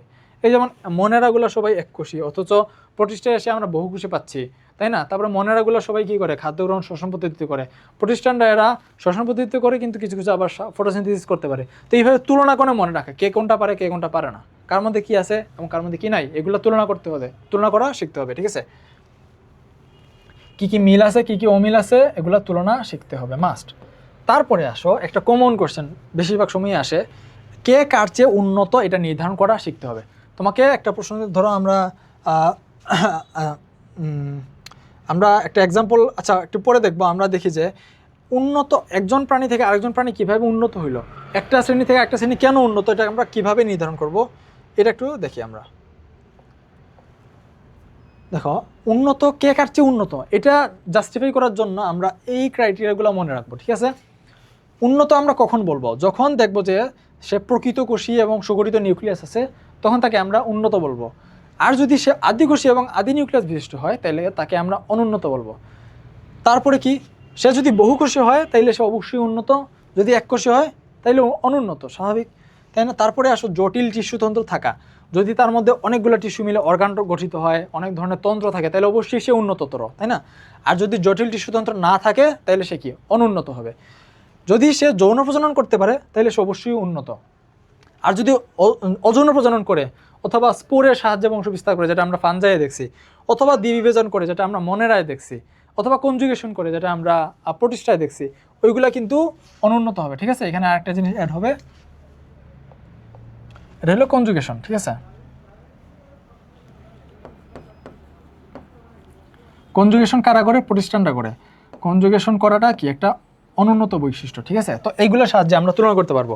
তারপরে কি আছে? ফটোসিনথেসিস করতে পারা বা হেটারোট্রফি হওয়া, এটা কি একটা উন্নত বৈশিষ্ট্য। যারা এটা করতে পারে তারা উন্নত, আর যারা শ্বসন প্রক্রিয়া খাদ্য গ্রহণ করে তারা কি?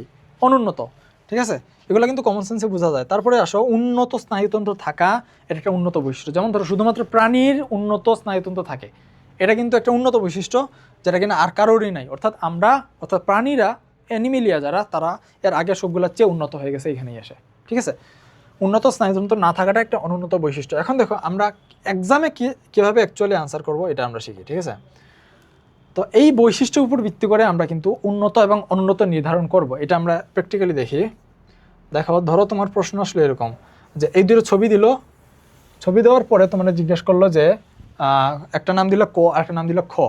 তারপর গতে অর্থাৎ 3 মার্কের প্রশ্নে তোমাকে জিজ্ঞেস করলো যে 3 মার্কের প্রশ্ন সাধারণত এটাই জিজ্ঞেস করে যে যখন একটা জিনিসকে শনাক্ত করতে বলবে এবং তার বৈশিষ্ট্য লিখতে বলবে। ঠিক আছে, তোমরা বললো যে চিত্র খতে প্রদর্শিত জীবটি শনাক্ত করো এবং এর শনাক্তকারী বৈশিষ্ট্যসমূহ লিখো।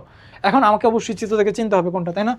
চিত্র দেখে আমি বুঝতে পারতেছি এটা কি প্লান্টি, আবার চিত্র দেখে বুঝতে পারতেছি এটা কি, এরা সবাই ফানজাই অর্থাৎ মাশরুমের ছবি না এটা, সুতরাং এটা ফানজাই হবে। ঠিক আছে, তাহলে প্লান্টি এবং ফানজাই আমি শনাক্ত করলাম। এখন আসো বৈশিষ্ট্য লেখা। এখানে ক্ষয়ের বৈশিষ্ট্য চাইছে, তার মানে আমরা ফানজাই বৈশিষ্ট্যগুলো লিখবো, মাইসেলিয়াম, তারপর মৃতজীবী পরজীবী, এগুলো আমরা লিখে দিয়ে আসবো। ঠিক আছে, আমাদের মূল প্রশ্নটা হলো এটা, অর্থাৎ এরা কে উন্নত, ক নাকি খ, এটা ডিফাইন করা। ঠিক আছে, চলো আমরা এই প্রশ্নের উত্তরটা কীভাবে করবো সেটা দেখি। উত্তর করার জন্য প্রথমেই আমরা শনাক্ত করে দিব। ঠিক আছে, লিখবো যে ক হচ্ছে প্লান্টি, খ হচ্ছে ফানজাই। এখন নিচে একটা ছকের সাহায্যে ফানজাই এবং প্লান্টির মধ্যে কোনটা উন্নত তা দেখিয়ে দেওয়া হলো। ঠিক আছে, প্রথমে তুমি কি লিখবা, প্লান্টির মধ্যে আমরা লিখতে পারি যে প্লান্টি এরা অবশ্যই কি বহুকোষী এবং জটিল টিস্যুতন্ত্র বিদ্যমান। ঠিক আছে, বহুকোষী এবং জটিল টিস্যুতন্ত্র আছে এদের, সুতরাং কি এরা উন্নত হবে, তাই না? জটিল টিস্যুতন্ত্র থাকার কারণে উন্নত হবে। ফানজাইয়ের কি আছে, জটিল টিস্যুতন্ত্র কিন্তু নাই, জটিল টিস্যুতন্ত্র নাই, এবং এরা কখনো কখনো এককোষী হয়, সুতরাং এরা কি, এরা এখানে উন্নত হয়ে গেল, নাম্বার 1। নাম্বার 2 আসো, প্লান্টির মধ্যে আমরা কি দেখতে পাই, প্লান্টির খাদ্য গ্রহণ প্রক্রিয়ার মধ্যে আমরা সালোক সংশ্লেষণ দেখতে পাই, যেটা কিনা একটা উন্নত বৈশিষ্ট্য, সুতরাং এই বৈশিষ্ট্যের ভিত্তিতেও আমরা তাকে উন্নত বলতে পারি। এখানে কিন্তু সালোক সংশ্লেষণ নাই, ফানজাই এরা কি শোষণের মাধ্যমে খাদ্য গ্রহণ করতেছে, সুতরাং এখানেও কি এরা অনুন্নত হয়ে গেল, তাই না? তারপরে আসো খাদ্য গ্রহণ গেল, তারপরে প্রজনন। প্লান্টটি কীভাবে প্রজনন করে, এরা যৌন প্রজননের মাধ্যমে প্রজনন সম্পন্ন করে, তাই না? যৌন প্রজনন, যেটা কিনা একটা উন্নত বৈশিষ্ট্য। কিন্তু ফানজাই এরা যৌন প্রজনন করে না, এরা কি করে, এরা স্পোরের সাহায্যে বংশ বিস্তার করে, যেটা কিনা একটা অনুন্নত বৈশিষ্ট্য। আচ্ছা ঠিক আছে, অনুন্নত আমরা লিখবো না এখানে। তারপরে আসো প্লান্টি আর কি করতে পারে, প্লান্টির মধ্যে আমরা জটিল টিস্যুতন্ত্র, এটা লিখে ফেলছি আমরা। ওকে, তারপরে তো যাই হোক, আমরা তাহলে এই 3টা দিয়ে আপাতত আমরা দেখলাম যে এরা কি করতে পারে। আচ্ছা আমরা বৈশিষ্ট্যগুলো দেখে ফেলি তাহলে তো হয়।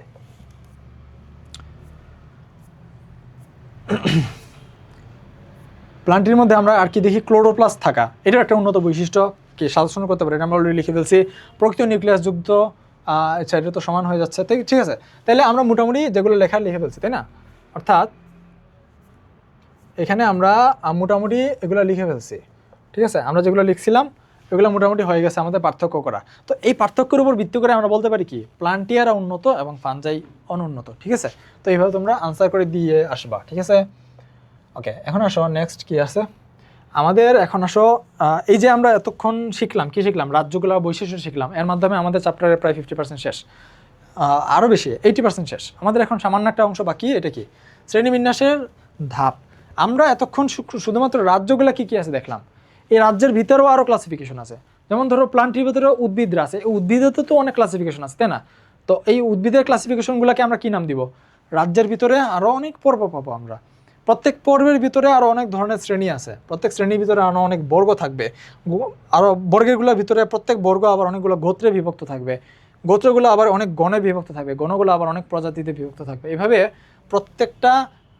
প্রত্যেকটার ভিতরেই আরও অনেক ধরনের ডিভিশন থাকে, অর্থাৎ অনেক ধরনের ভাগ থাকে। ঠিক আছে, তো এইভাবে আমরা 7টা ধাপে আমরা শ্রেণীবিন্যাস করি। 1 নম্বর ধাপ হলো রাজ্য, 2 নম্বর পর্ব, শ্রেণী, বর্গ, গোত্র, গণ, প্রজাতি, এগুলো চিনে রাখতে হবে। ঠিক আছে, এখন দেখো যে ধাপটা উপরে আছে এই ধাপের অন্তর্ভুক্ত প্রাণীর সংখ্যা অনেক বেশি হয়, তাই না? যেমন ধরো প্লান্টির ভিতরে আমরা সব ধরনের উদ্ভিদকে আমরা ইনক্লুড করতে পারতেছি, সুতরাং প্লান্টি বলতে বোঝাবো আমরা সকল ধরনের উদ্ভিদ। অর্থাৎ এখানে প্রাণীর সংখ্যা অনেক বেশি হবে, অর্থাৎ অন্তর্ভুক্ত জীব যত উপরের দিকে যাব আমরা তত বেশি হবে। আবার অন্তর্ভুক্ত বৈশিষ্ট্য কিন্তু যত উপরে তত কম হবে, কারণ স্পেসিফিক করতেছি আমরা কম এখানে, তাই না? যত আমরা নিচের দিকে যাচ্ছি তত বেশি বৈশিষ্ট্য অ্যাড হয়ে আরও স্পেসিফিক হয়ে আসতেছে প্রাণীটা, তাই না? যার কারণে যত নিচের দিকে আমরা যাব তত অন্তর্ভুক্ত বৈশিষ্ট্য কিন্তু বাড়তে থাকবে, ঠিক আছে? অর্থাৎ সোজা কথায় যত বড় ভাগ, অর্থাৎ উপরে যত উপরের দিকে ধাপ তত আমার অন্তর্ভুক্ত জীবের সংখ্যা বেশি হবে কিন্তু বৈশিষ্ট্যের সংখ্যা কম হবে। আর যত আমরা নিচের দিকে যাব তত বৈশিষ্ট্য বাড়তে থাকবে, ঠিক আছে? যেমন ধরো অ্যানিমিলিয়া যারা আছে এদেরকে আমরা রাজ্য ধরলাম, যারা অ্যানিমিলিয়া বৈশিষ্ট্য আমরা দেখছি, তাই না? তো এই বৈশিষ্ট্যগুলো যারা ধারণ করে এরা কি সবাই অ্যানিমিলিয়া, কিন্তু এর মধ্যেও তো আরও অনেক ধরনের বৈশিষ্ট্য অ্যাড করলে কি আস্তে আস্তে আমরা কারা গরু, কারা ছাগল, কারা মানুষ এরকম চিনতে পারবো, তাই না? অর্থাৎ বৈশিষ্ট্য অ্যাড করলে আমরা আরও ক্লাসিফিকেশনের দিকে যাইতে পারি, তাই না?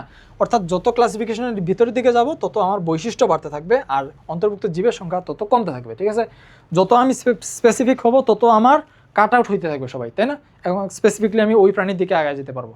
তো এইভাবে আমরা কি হয়, অন্তর্ভুক্ত জীবের সংখ্যা যত নিচের দিকে যাবে তত কমবে আর অন্তর্ভুক্ত বৈশিষ্ট্য যত আমি উপরের দিকে যাব তত কমবে, ঠিক আছে? ওকে, এখন আসো নেক্সট আমাদের কি আছে, এখন আসো আমরা শ্রেণীবিন্যাসে কিছু টার্ম শিখি, ঠিক আছে? এই যে আমরা রাজ্যের ভিতরে 5টা রাজ্য পাইছিলাম, তাই না? মনেরা, প্রতিষ্ঠা, ফাঞ্জাই, প্লান্টি, অ্যানিমেলিয়া। প্রত্যেক ধাপের ভিতরে যে সদস্যরা আছে তাদেরকে এক একটা ট্যাক্সন বলে, ঠিক আছে?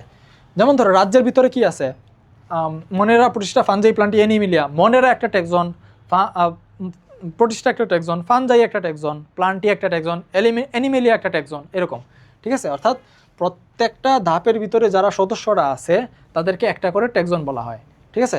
আবার ধরো পর্বের ভিতরেও কি আছে, অনেক ধরনের পর্ব আছে না? যেমন ধরো অ্যানিমেলিয়ার পর্ব কি কি আছে? অ্যানিমেলিয়ার পর্বের মধ্যে আমরা দেখি করডাটা, তারপরে কি আছে, তো এরকম ধরো যে সদস্যরা আছে প্রত্যেক সদস্যদের আমরা এক একটা করে ট্যাক্সন বলি, ঠিক আছে? তারপরে আসো শ্রেণী, বর্গ, গোত্র, গণ, প্রজাতি, প্রত্যেকের ভিতরে যে সদস্যরা আছে, যে ভাগগুলো আছে, প্রত্যেকটা ভাগকে একটা করে ট্যাক্সন বলে, ঠিক আছে? তারপরে আসো হলো নেস্টেড হায়ারার্কি। নেস্টেড হায়ারার্কি বলতে বোঝায় এই যে একটা সিস্টেম আমরা দাঁড় করাইলাম যে 7টা স্টেপে আমি তাকে ক্লাসিফিকেশন করব, 7টা ধাপে গিয়ে আমি তাকে স্পেসিফিক করব, ঠিক আছে? অর্থাৎ 7টা ধাপে আমি তাকে বিন্যস্ত করব। এই যে পদ্ধতি শ্রেণীবিন্যাসের, এই পদ্ধতিকে বলা হয় নেস্টেড হায়ারার্কি। অর্থাৎ এই হায়ারার্কি মেনটেন করে, অর্থাৎ এই সিরিয়াল মেনটেন করে আমি তাকে ক্লাসিফিকেশন করব। প্রথমে তাকে কোন রাজ্যে আছে সেটা দেখব, কোন রাজ্যে আছে দেখার পরে আমি দেখবো যে ওই রাজ্যের পর্বগুলোর মধ্যে কোন পর্বে সে পড়তেছে ওইটা দেখব। তারপর ওই পর্বের কোন শ্রেণীর সাথে তার বৈশিষ্ট্য মিলতেছে ওইটা আমি দেখব। তারপর ওই শ্রেণীর যে বর্গগুলো আছে কোন বর্গের সাথে তার মিল আছে ওইটা আমি দেখব।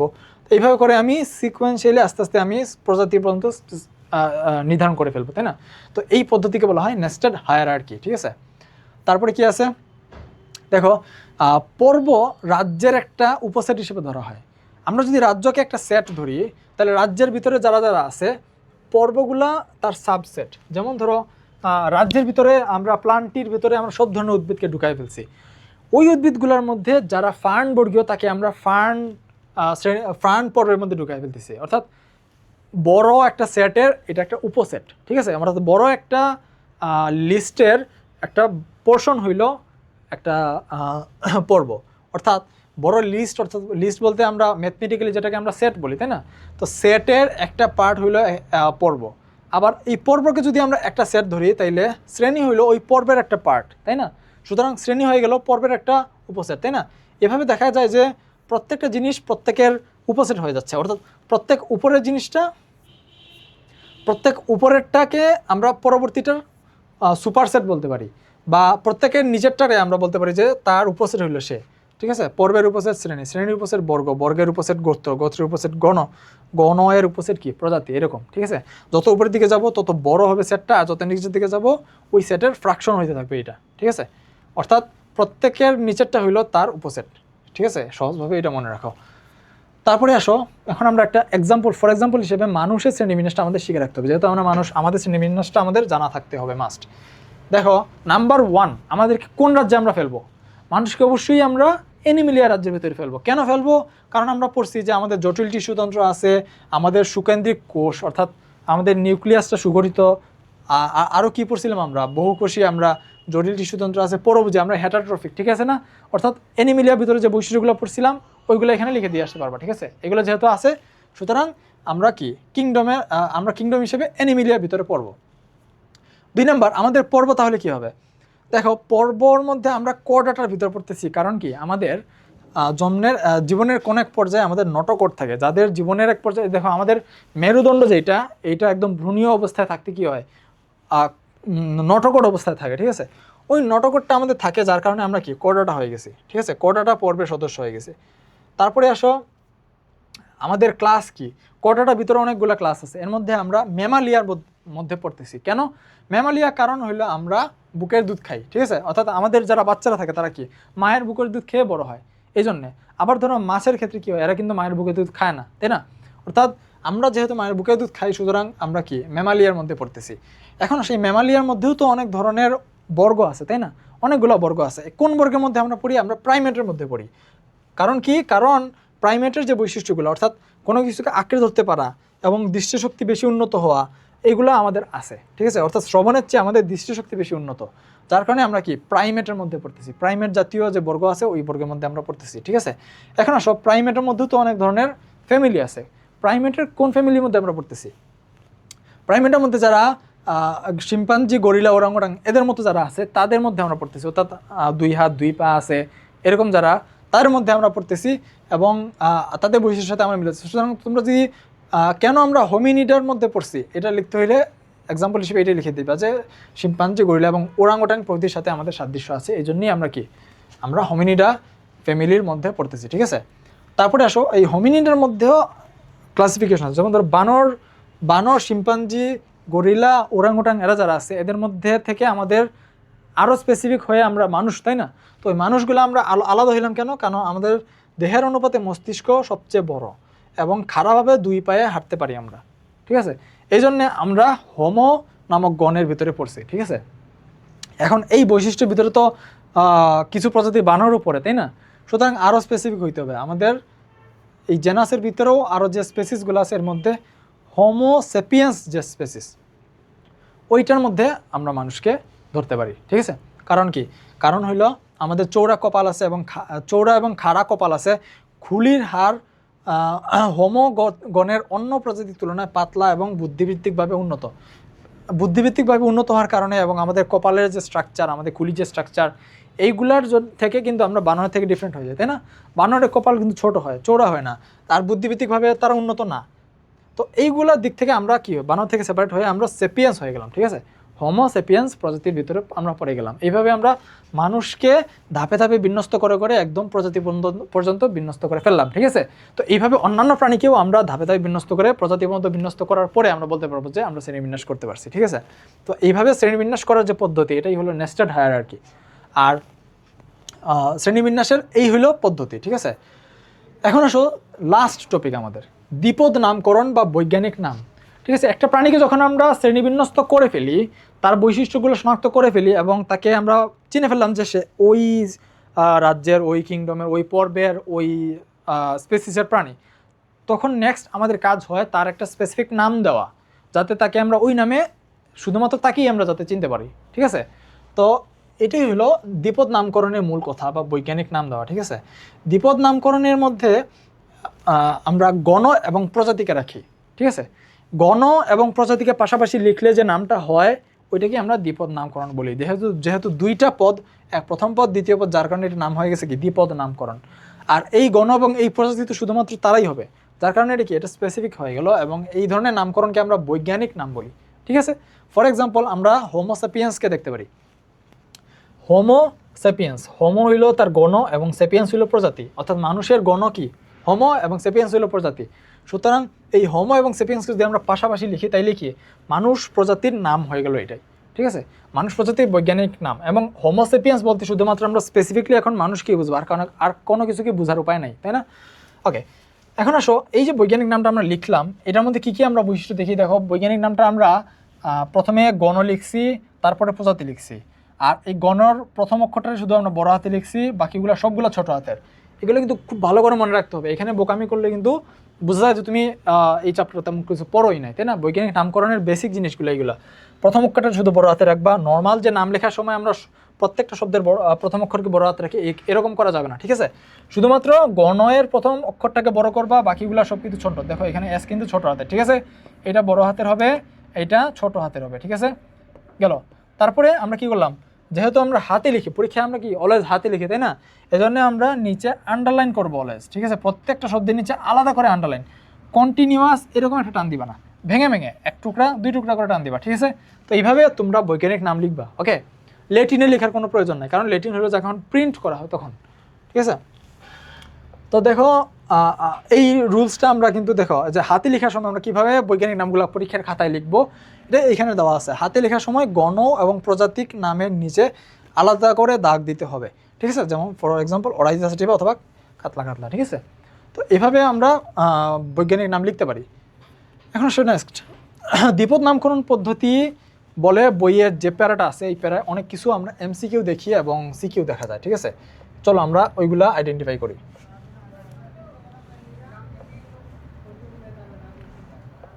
ঠিক আছে, দ্বিপদ নামকরণ বলে বইয়ের এই প্যারাটা দেওয়া আছে। প্রথমে এই প্যারা থেকে আমরা পড়ালেখাগুলো আলাদা করে ফেলি। প্রথমেই আসো আমরা এগুলো পড়ে ফেলছি, তাই না? বৈজ্ঞানিক নাম দুইটি অংশ নিয়ে গঠিত হয়, প্রথম অংশ গণ এবং পরবর্তী অংশ থেকে প্রজাতি, তাই না? এখানে প্রথমেই একটা এমসিকিউ, একটা বোল্ড এমসিকিউ কি, আমরা এখানে একটা এমসিকিউ পেয়ে গেলাম। এটা হলো গোল আলুর বৈজ্ঞানিক নাম কি? গোল আলুর বৈজ্ঞানিক নাম হলো সলানুম টিউবেরোসাম, ঠিক আছে? এখানে আমরা একটা এমসিকিউ পাইলাম, ঠিক আছে? এখানে অনেকগুলো এমসিকিউ আছে এবং সিকিউ আছে, যার কারণে আমরা এটাকে আলাদা বই থেকেই তুলে এনে দেখাইলাম, যাতে তোমাদের বইয়ের সাথে পরিচয় বাড়ে, ঠিক আছে? বইয়ে যখনই তুমি এই প্যারাটা দেখবা তখন এই ইনফরমেশনগুলো মনে রেখে ফেলবা এখান থেকে, আর এক্সট্রা কিছু লাগবে না, ঠিক আছে? প্রথমে তুমি গোলালু বৈজ্ঞানিক নামটা মুখস্থ করে ফেলবা, সলানুম টিউবেরোসাম, ঠিক আছে? এটাকে গোলালু বলে। তারপরে দেখো এখানে এই সলানুমটা হলো আলুর গণের নাম আর টিউবেরোসাম হলো আলুর প্রজাতির নাম, ঠিক আছে? ওকে, তো এই প্রক্রিয়ায় গণ এবং প্রজাতি উল্লেখ করে যে নামকরণ, সেটাকেই বলা হয় দ্বিপদ নামকরণ। সো দ্বিপদ নামকরণের সংজ্ঞাটা এখান থেকে শিখে ফেলবা। এরূপ দুইটি পদ নিয়ে গঠিত নামকে দ্বিপদ নাম বলে এবং নামকরণের প্রক্রিয়াকে বলা হয় দ্বিপদ নামকরণ প্রক্রিয়া, ঠিক আছে? বা বাইনোমিয়াল নমেনক্লেচার বলে, ঠিক আছে? এখন এই দ্বিপদ নামকরণের লক্ষ্য কি? লক্ষ্য হইল যাতে কনফ্লিক্ট না হয়, ঠিক আছে? ধরো আমাদের নর্মাল নামকরণে কি হয়, আমরা এক নাম রাখি, সেম নাম আরও অনেকে রেখে ফেলে, তাই না? যার কারণে একটা ডাক নামে ডাকলে অনেকেই দেখা যায় যে পাওয়া যায় যে এই নামের আর অনেকেই আছে। তো এইভাবে কিন্তু প্রপারলি স্পেসিফিক হইল না। আমার বৈজ্ঞানিক নামকরণে আমার দরকার হইল স্পেসিফিক, যাতে একটা নাম বললেই যাতে ওই স্পেসিফিক প্রাণীটাই বোঝা যায়, কোনো কনফিউশন যাতে তৈরি না হয়, ঠিক আছে? এই জন্যে বৈজ্ঞানিক নাম এমন হইতে হবে যাতে প্রতিটা জীবকে আলাদা নামে আমরা স্পেসিফিক করতে পারি, ওই নাম বললে ওই জীবটাকেই বোঝা যাবে, কোনো ধরনের কনফিউশন যাতে না থাকে, ঠিক আছে? তো বৈজ্ঞানিক নামের উদ্দেশ্য এটা একদম সুপার আইডেন্টিফাই করে ফেলা, ঠিক আছে? এখন যেহেতু এই নামটা অনেক কেয়ারফুলি রাখতে হবে যাতে একদম স্পেসিফিক এবং ইউনিক নাম হয়, সেজন্য এর কিছু নিয়ম কানুন আছে অবশ্যই। ইন্টারন্যাশনালি কিছু নিয়মের অধীনে দিয়ে দেওয়া হয়েছে যাতে কোনো ধরনের কনফ্লিক্ট বা কেউ যাতে ভুল করে একই নাম না রাখে, যাতে কোনো নামকরণে যদি ভুলভাল না হয়, ঠিক আছে? এই নিয়মগুলোকে কন্ট্রোল করে কারা? উদ্ভিদের নাম কন্ট্রোল করে একটা সংস্থা, যার নাম কি সংস্থা না, যে কোড বা যে নিয়মের অধীনে এই উদ্ভিদের নামকরণ করা হয় সেটাকে বলা হয় international code of botanical nomenclature, ঠিক আছে? বটানিক্যাল মানে কি? উদ্ভিদের নমেনক্লেচার মানে নাম রাখা। উদ্ভিদের নাম রাখার জন্য যে ইন্টারন্যাশনাল কোড আছে এটাকে বলা হয় কি? International code of botanical nomenclature বা সংক্ষেপে ICBN, ঠিক আছে? ICBN কি? বি দেখে বুঝবা, বটানিক্যাল তার মানে কি? এটা উদ্ভিদের নামকরণের জন্য যে নিয়ম ওইটা। আর প্রাণীর নামকরণের জন্য যে নিয়ম এটাকে বলা হয় international code of zoological nomenclature, অর্থাৎ জেড দিয়ে বুঝবা কি? জুলজিক্যাল, দ্যাট মিনস কি? এটা প্রাণীর, ঠিক আছে? তো এই দুইটা জিনিসের পূর্ণরূপ বানান সহ ভালো করে মনে রাখতে হবে। ICBN কাকে বলে পূর্ণরূপ লিখো, এটা সিকিউ আসে, এবং ICZN কাকে বলে পূর্ণরূপ লিখো, এটা সিকিউ আসে, ঠিক আছে? অর্থাৎ এগুলা সিকিউতে আসে, MCQতেও আসে, ঠিক আছে? সুতরাং এইগুলো ভালো করে শিখে রাখতে হবে বানান সহ, ঠিক আছে? ওকে, এই কোড অ্যাকচুয়ালি কি? এই কোডগুলো আসলে কিছু নিয়ম যেটা পুস্তক আকারে লেখা আছে, ঠিক আছে? তো এই নিয়মগুলো সারা বিশ্বে ফলো করা হয়, যার কারণে সারা বিশ্বে এই নামটা স্পেসিফিক এবং সুন্দরভাবে মেনটেন হয়, কোনো ধরনের কনফ্লিক্ট তৈরি হয় না, ঠিক আছে? এখন আসো নেক্সট বাকি অংশটুকু আমরা পড়ি। বইয়ের বাকি অংশটুকু এখানে দেওয়া আছে। এখানে লেখা আছে যে এই নামকরণ পদ্ধতির আবিষ্কর্তা কে? যিনি শ্রেণীবিন্যাস আবিষ্কার করছেন উনি, ঠিক আছে? কে? Carolus Linnaeus. উনি একটা বই লিখছিলেন স্পেসিস প্লান্টার নাম, আমরা আগেই বলছিলাম যে উনি একটা বই লিখছিলেন, তাই না? উনার আবিষ্কৃত সব প্রাণীদের নিয়ে একটা বই উনি লিখছিলেন। তো ওই প্রাণীগুলা নাম উনি দিছেন এবং তার বৈশিষ্ট্যগুলো বর্ণনা করছিলেন। ওই যে উনি নাম দিছিলেন, ওই নাম দেওয়ার যে পদ্ধতি অনুসরণ করছিলেন ওইটাই হয়ে গেছে কি দ্বিপদ নামকরণ পদ্ধতি, আজকে যেটা আমরা ফলো করতেছি, তাই না? তো এই স্পেসিস প্লান্টা নাম বইয়ের মধ্যে উনি প্রাণীগুলোর নামকরণ করার জন্য গণ এবং প্রজাতিকে পাশাপাশি লিখে ফেলতেন এবং ওইটাই নাম হিসেবে উনি কাউন্ট করতেন। তো এই নামকরণের যে পদ্ধতি, এটা কি আমরা এখন বাইনোমিয়াল নমেনক্লেচার বা দ্বিপদ নামকরণ হিসেবে চিনি। সুতরাং দ্বিপদ নামকরণের প্রবর্তক কে হলো? ক্যারোলাস লিনিয়াস, ঠিক আছে? ওকে, তারপরে কি আছে এখানে দেখো। ওকে, এখানে আর তেমন কিছু নাই, এটুকুই আমরা এখান থেকে শিখবো। তারপরে আসো আমরা এখন চলে যাই নামকরণ করার নিয়মের দিকে, কিভাবে আমরা একটা প্রাণীর নামকরণ করব। এই নামকরণগুলা শুধুমাত্র এমসিকিউর জন্য পড়বা, এখানে মুখস্থ করার কোনো দরকার নাই, শুধুমাত্র বুঝলেই হয়েছে, ঠিক আছে? সুতরাং আমরা এই জিনিসগুলো শুধুমাত্র বুঝে যাব, দেখো। আর এমসিকিউ থাকলে এমসিকিউটা দেখে ফেলবো। এখানে একটা জিনিস জেনে রাখবা যে নামকরণ সবসময় কী করতে হয়, ল্যাটিন ভাষায় করতে হয়, ঠিক আছে? ল্যাটিন ভাষা অথবা ল্যাটিন ভাষার মতো করে নামটা রাখতে হবে, মাস্ট। আর কি ভাষাটা কোনটা? ল্যাটিন ভাষা, মনে রাখবা, ঠিক আছে? আর এখানে একটা জিনিস দেখবা যে সাজিদ আলী হাওলাদার ঢাকায় যে ব্যাঙ আবিষ্কার করছেন ওটার নাম কি? জাকেরানা ঢাকা, ঠিক আছে? ঢাকায় যে ব্যাঙ আবিষ্কার হয়েছে ওটার নাম কি? জাকেরানা ঢাকা, যেটা কিনা এমসিকিউ এর জন্য তোমরা দেখে রাখবা, বাস। এখান থেকে একটুকি পড়া, ঠিক আছে? ওকে, এখন আসো নেক্সট আমরা কি দেখব। নেক্সট দ্বিতীয় নিয়মটা হইলো বৈজ্ঞানিক নামের দুইটা অংশ রাখতে হবে, একটা গণ, একটা প্রজাতির নাম হইতে হবে, এবং এটা তো আমরা অলরেডি জানি। সুতরাং এখান থেকে তুমি শুধু এই এমসিকিউটা দেখবা যে রুই মাছের নাম কি, বৈজ্ঞানিক নাম কি? লাবিও রহিতা, ঠিক আছে? এটাই হলো তোমার এখানে পড়া, ঠিক আছে? এখানের একটা এমসিকিউ আমরা পাইলাম কি, রুই মাছের বৈজ্ঞানিক নাম লাবিও রহিতা, রুই মাছের বৈজ্ঞানিক নাম, এটা মনে রাখতে হবে, ঠিক আছে? এগুলো এমসিকিউ আসে যে রুই মাছের বৈজ্ঞানিক নাম কি। একটু আগে আমরা কি পাইছিলাম? গোলালুর বৈজ্ঞানিক নাম পাইছিলাম, মনে আছে?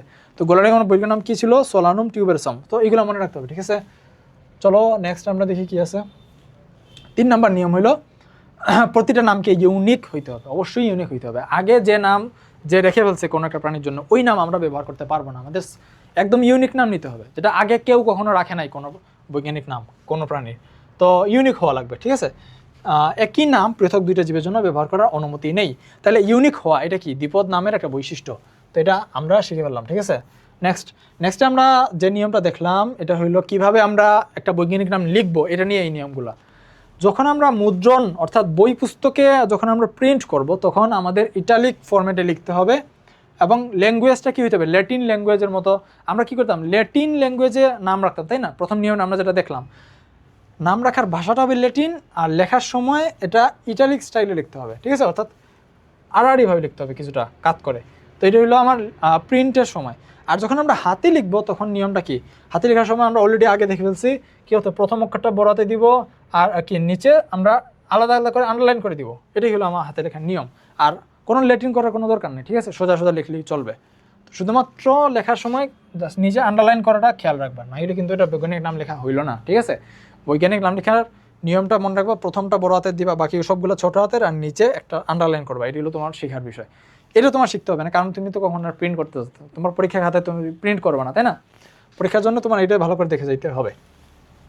ওকে, নেক্সট নিয়ম হইল, যেহেতু নামটার ইউনিক হওয়া লাগবে, সুতরাং একই প্রাণীর দুইজন বিজ্ঞানী দুইজন নাম দিলে হবে না, আমাকে একটা নাম নিতে হবে। এখন ধরো একটা কেসে কী হইলো, একটা প্রাণী দুইজন বিজ্ঞানী আবিষ্কার করছেন, দুইজনই নাম রাখার চেষ্টা করতেছেন, তখন আমরা কার নামটা রাখবো, কার নামকে বাতিল করবো? কারণ এক প্রাণী তো দুই নাম রাখা যাবে না, তাই না?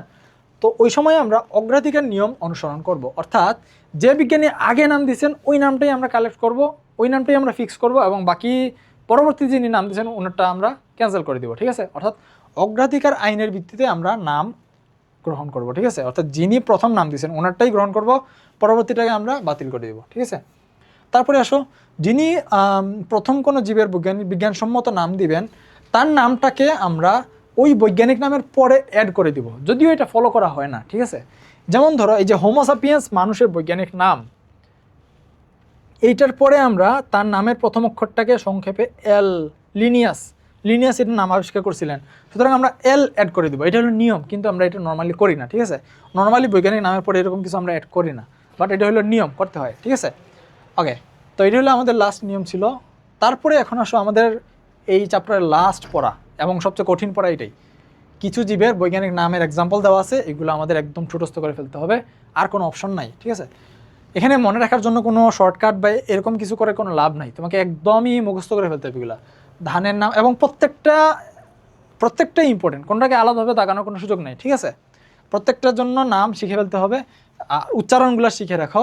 ধানের যে বৈজ্ঞানিক নাম এটাকে বলা হয় অরাইজা সাটিভা। পাটের যে বৈজ্ঞানিক নাম এটাকে আমরা উচ্চারণ করব কোরকোরাস ক্যাপসুলারিস, অনেকে কোরচোরাস ক্যাপসুলারিস বা এরকম বলে, ঠিক আছে? এখানে উচ্চারণগুলো একটু ডিফারেন্ট হইতে পারে। তারপরে আমের যে নাম এখানে আমরা বলবো মেনগিফেরা ইন্ডিকা। এখানে দেখো একটা মনে রাখার একটা সহজ আছে, দেখো আম এটাকে আমরা ইংলিশে ম্যাঙ্গো ডাকি না, তো এটা শুরুতেও কিন্তু ম্যাং আছে, ঠিক আছে? তো এটা দিয়ে তুমি মনে রাখতে পারো আমের বৈজ্ঞানিক নাম মেনগিফেরা ইন্ডিকা। তারপরে আসো কাঁঠাল, কাঁঠাল হইলো আর্টোকার্পাস হেটারোফাইলাস, ঠিক আছে? অনেকে আঠার জন্য কাঁঠালকে হেট করে, সুতরাং হেটারোফাইলাস দিয়ে তুমি মনে রাখতে পারো যে এটা কাঁঠালের বৈজ্ঞানিক নাম, ঠিক আছে? তারপরে আসো শাপলা, শাপলাকে আমরা উচ্চারণ করতে পারি নিমফাই নৌচালি, ঠিক আছে? নিমফাই নৌচালি। তারপরে জবাকে আমরা উচ্চারণ করতে পারি হিবিস্কাস রোজা সাইনেন্সিস, তাই না? দেখো জবার রং লাল হয়, আবার রোজের রঙও কি লাল, সুতরাং এর নামের মধ্যে রোজ থাকবে, এরভাবে তুমি মনে রাখতে পারো যে জবার বৈজ্ঞানিক নাম হিবিস্কাস রোজা সাইনেন্সিস। কলেরা জীবাণুর মধ্যে কিন্তু কলেরা আছে, দেখো ভিব্রিও কলেরি, ভিব্রিও কলেরি, সুতরাং আমরা কলেরার জীবাণু যে ভিব্রিও কলেরির কনফিউশনের কোনো চান্স নাই, ঠিক আছে না? তারপরে আসো ম্যালেরিয়ার জীবাণু প্লাজমোডিয়াম ভাইভাক্স। দেখো ম্যালেরিয়া হইলে কি হয়, কম্প দিয়ে জ্বর উঠে, এটা একটা ম্যালেরিয়া জীবাণুর একটা বৈশিষ্ট্য, ম্যালেরিয়া জ্বরের একটা বৈশিষ্ট্য। তো এই জ্বরের মধ্যে যেহেতু কম্পন হয়, ভাইব্রেশন হয়, সুতরাং ভাইভাক্স এর জীবাণুর নাম থাকবে, এরকম করে মনে রাখতে পারো, ঠিক আছে? ম্যালেরিয়া জীবাণু বৈজ্ঞানিক নাম হলো প্লাজমোডিয়াম ভাইভাক্স। তারপরে আছে কি আরশোলা, আরশোলা হলো পেরিপ্ল্যানেটা আমেরিকানা। দেখো আরশোলা এমন একটা প্রাণী যেটা পুরো পৃথিবীতে পাওয়া যায়। আমাদের ধরো কিছু প্রাণী আছে বিভিন্ন রিজিয়নে পাওয়া যায়, অন্যান্য রিজিয়নে গেলে ওগুলো পাওয়া যায় না, কিন্তু এই যে তেলাপোকা আরশোলা এটা কিন্তু পুরো পৃথিবীতে সব জায়গায় পাওয়া যায়, ঠিক আছে? এরা আর্থ্রোপড জাতীয় প্রাণী এবং এদেরকে সব জায়গায় পাওয়া যায়, যার কারণে এর নামের মধ্যে আমরা পেরিপ্ল্যানেটা অর্থাৎ প্ল্যানেট জুড়ে আছে এরা, ঠিক আছে? আর মনে রাখবা যে পেরিপ্ল্যানেটা আমেরিকা না, আমেরিকায় ধরো এগুলো পাওয়া যায় বেশি, এরকম করে মনে রাখতে পারো যে আরশোলার বৈজ্ঞানিক নাম পেরিপ্ল্যানেটা আমেরিকানা, ঠিক আছে? ওকে, তারপরে আছে মৌমাছির নাম, মৌমাছির নাম কি আপিস ইন্ডিকা। আমরা একটা ছোটবেলায় একটা কবিতা শিখছিলাম যে মৌমাছি মৌমাছি কথা যাওয়া নাচি নাচি, তাই না? এখানে মৌমাছিকে অনেক ব্যস্ত প্রাণী হিসেবে দেখানো হয়েছে, তো সুতরাং তুমি এইভাবে মনে রাখতে পারো যে মৌমাছি অনেক ব্যস্ত, সে অফিস করতে যায়, যার কারণে তার নাম কি হয়েছে আপিস ইন্ডিকা, ঠিক আছে? তারপরে আসে ইলিশ, ইলিশের নামের মধ্যেই ইলিশা আছে, সুতরাং এখানে এটা মনে রাখা সহজ, মনে রাখবা যে এটার উচ্চারণ কি তেনুয়ালসা ইলিশা। তারপরে আসে কুনোব্যাং, কুনোব্যাঙের নামটা একটু মজার, উচ্চারণ করতে ভালো লাগে দুত্তাফ্রিনুস মেলানোস্টিকটাস, ঠিক আছে? এটা অনেকবার উচ্চারণ করবা, দেখবা যে মনে হয়ে গেছে। অথবা এটার অপর একটা নাম আছে বুফো মেলানোস্টিকটাস, ঠিক আছে? দুত্তাফ্রিনুস মেলানোস্টিকটাস অথবা বুফো মেলানোস্টিকটাস। তারপরে আসো দোয়েল কপসাইচুস সাউলারিস, কপসাইচুস সাউলারিস, ঠিক আছে? রয়্যাল বেঙ্গল টাইগার হইলো পান্থেরা টাইগ্রিস, নামের মধ্যে টাইগার আছে, সুতরাং এটা মনে রাখা সহজ, পান্থেরা টাইগ্রিস। আর যদি এটা সিংহ হইতো পান্থেরা লিওন হইতো, ঠিক আছে? পান্থেরা লিও হইতো। মানুষের বৈজ্ঞানিক নাম তো আমরা জানি হোমো সাপিয়েন্স। তো এইগুলা কষ্ট করে মনে রাখতে হবে, এবং যদি তুমি এই নামগুলো মনে রাখতে পারো তাহলে তুমি ধরে নাও যে এইভাবে আমাদের চ্যাপ্টার ক্লোজ, ঠিক আছে? তো এই ছিল আমাদের এই চ্যাপ্টারের মধ্যে দিয়ে যাত্রা। প্রথমে আমরা কি শিখলাম, শ্রেণীবিন্যাস কি শিখলাম, শ্রেণীবিন্যাস কাকে বলে এবং জীববিজ্ঞান কাকে বলে, এর মধ্যে কি কি ব্রাঞ্চ আছে, এই ব্রাঞ্চগুলো নিয়ে কি কি আলোচনা করা হয়, প্রত্যেকটা ব্রাঞ্চ কী আলোচনা করা হয় এটা আমরা শিখলাম। ফলিত কি, ভৌত যা ব্রাঞ্চগুলো কাকে বলে কি, এগুলা শিখলাম আমরা, ঠিক আছে? প্রথমে আমরা জীববিজ্ঞান সম্পর্কে ধারণা নিলাম, তারপরেই জীববিজ্ঞানের যে শ্রেণীবিন্যাস শাখা ওইটা নিয়ে আমরা আলোচনা শুরু করছি। শ্রেণীবিন্যাস কাকে বলে, কে প্রবর্তন করছে, শ্রেণীবিন্যাসের সিস্টেম কি, এগুলো আমরা শিখলাম। তারপরে শ্রেণীবিন্যাসের প্রথম যে ধাপ রাজ্যগুলো কী কী আছে এগুলো আমরা শিখলাম, তাই না? তারপর প্রত্যেকটা রাজ্যের বৈশিষ্ট্য শিখলাম, প্রত্যেকটা রাজ্যের বৈশিষ্ট্য এবং উদাহরণ শিখলাম, চিত্রসহ দেখলাম। তারপরে ওই রাজ্যগুলোর বৈশিষ্ট্য থেকে তাদের মধ্যে বিভিন্ন ধরনের তুলনা এবং কে উন্নত কে অনুন্নত এগুলো আমরা শিখলাম। তারপরেই আমরা চলে আসছি নামকরণে। নামকরণের মধ্যে কীভাবে নামকরণ করতে হবে, কী কী নিয়ম আছে এবং কিছু প্রাণীর নামকরণ আমরা শিখলাম, তাই না? সুতরাং এইভাবেই আমরা এই চ্যাপ্টারটাকে ক্লোজ আপ করে ফেলতে পারি, ঠিক আছে? তো এই চ্যাপ্টারে এই যে টপিকগুলো আমি পড়াইলাম এগুলো যদি পড়ে ফেলো এবং যা বুঝাইছি সেগুলো যদি বুঝে ফেলো, তাহলে এই চ্যাপ্টারে তোমার আর কোনো কনফিউশন থাকবে না। একদম চ্যাপ্টারটারে তুমি ধরে ফেলতে পারো যে তোমার পড়া হয়ে গেছে এবং তুমি কনফিডেন্ট থাকতে পারো যে পরীক্ষায় তুমি প্রপারলি আনসার করতে পারবা। আর একটা সুখবর হইলো পরীক্ষায় এই চ্যাপ্টার থেকে এমসিকিউ বা সিকিউ মাস্ট থাকে, কখনোই মিস যায় না। এই চ্যাপ্টার থেকে একটা সিকিউ মাস্ট থাকবে। সুতরাং এই চ্যাপ্টার যদি তুমি দখল করে ফেলতে পারো ভালো করে আজকের এই ক্লাসটা দেখে, তাহলে তুমি ধরে নিতে পারো যে পরীক্ষা একটা সিকিউ তোমার এনশিওর হয়ে গেছে ইনশাআল্লাহ। সুতরাং যেগুলো পড়াইলাম পড়ে ফেলো এবং আজকেই বই থেকে রিভিশন দিয়ে ফেলো, তাহলে দেখবা যে তোমার এই চ্যাপ্টারটা নিয়ে আর কোনো টেনশন করতে হবে না এবং পরীক্ষার আগে তুমি ইজিলি এটা রিভাইজ দিয়ে চলে যেতে পারবা। তো ধন্যবাদ এতক্ষণ ধরে সাথে থাকার জন্যে, এবং কোনো প্রশ্ন থাকলে অবশ্যই জানাই ফেলতে পারো কমেন্টের মাধ্যমে অথবা আমাদের সাথে যোগাযোগ করে। আমি অদম্য একাডেমি মাহমুদ হাসান তোমাদের সাথে ছিলাম। দেখা হবে ইনশাআল্লাহ অন্য কোনো ক্লাসে। আসসালামু আলাইকুম রহমতুল্লাহ।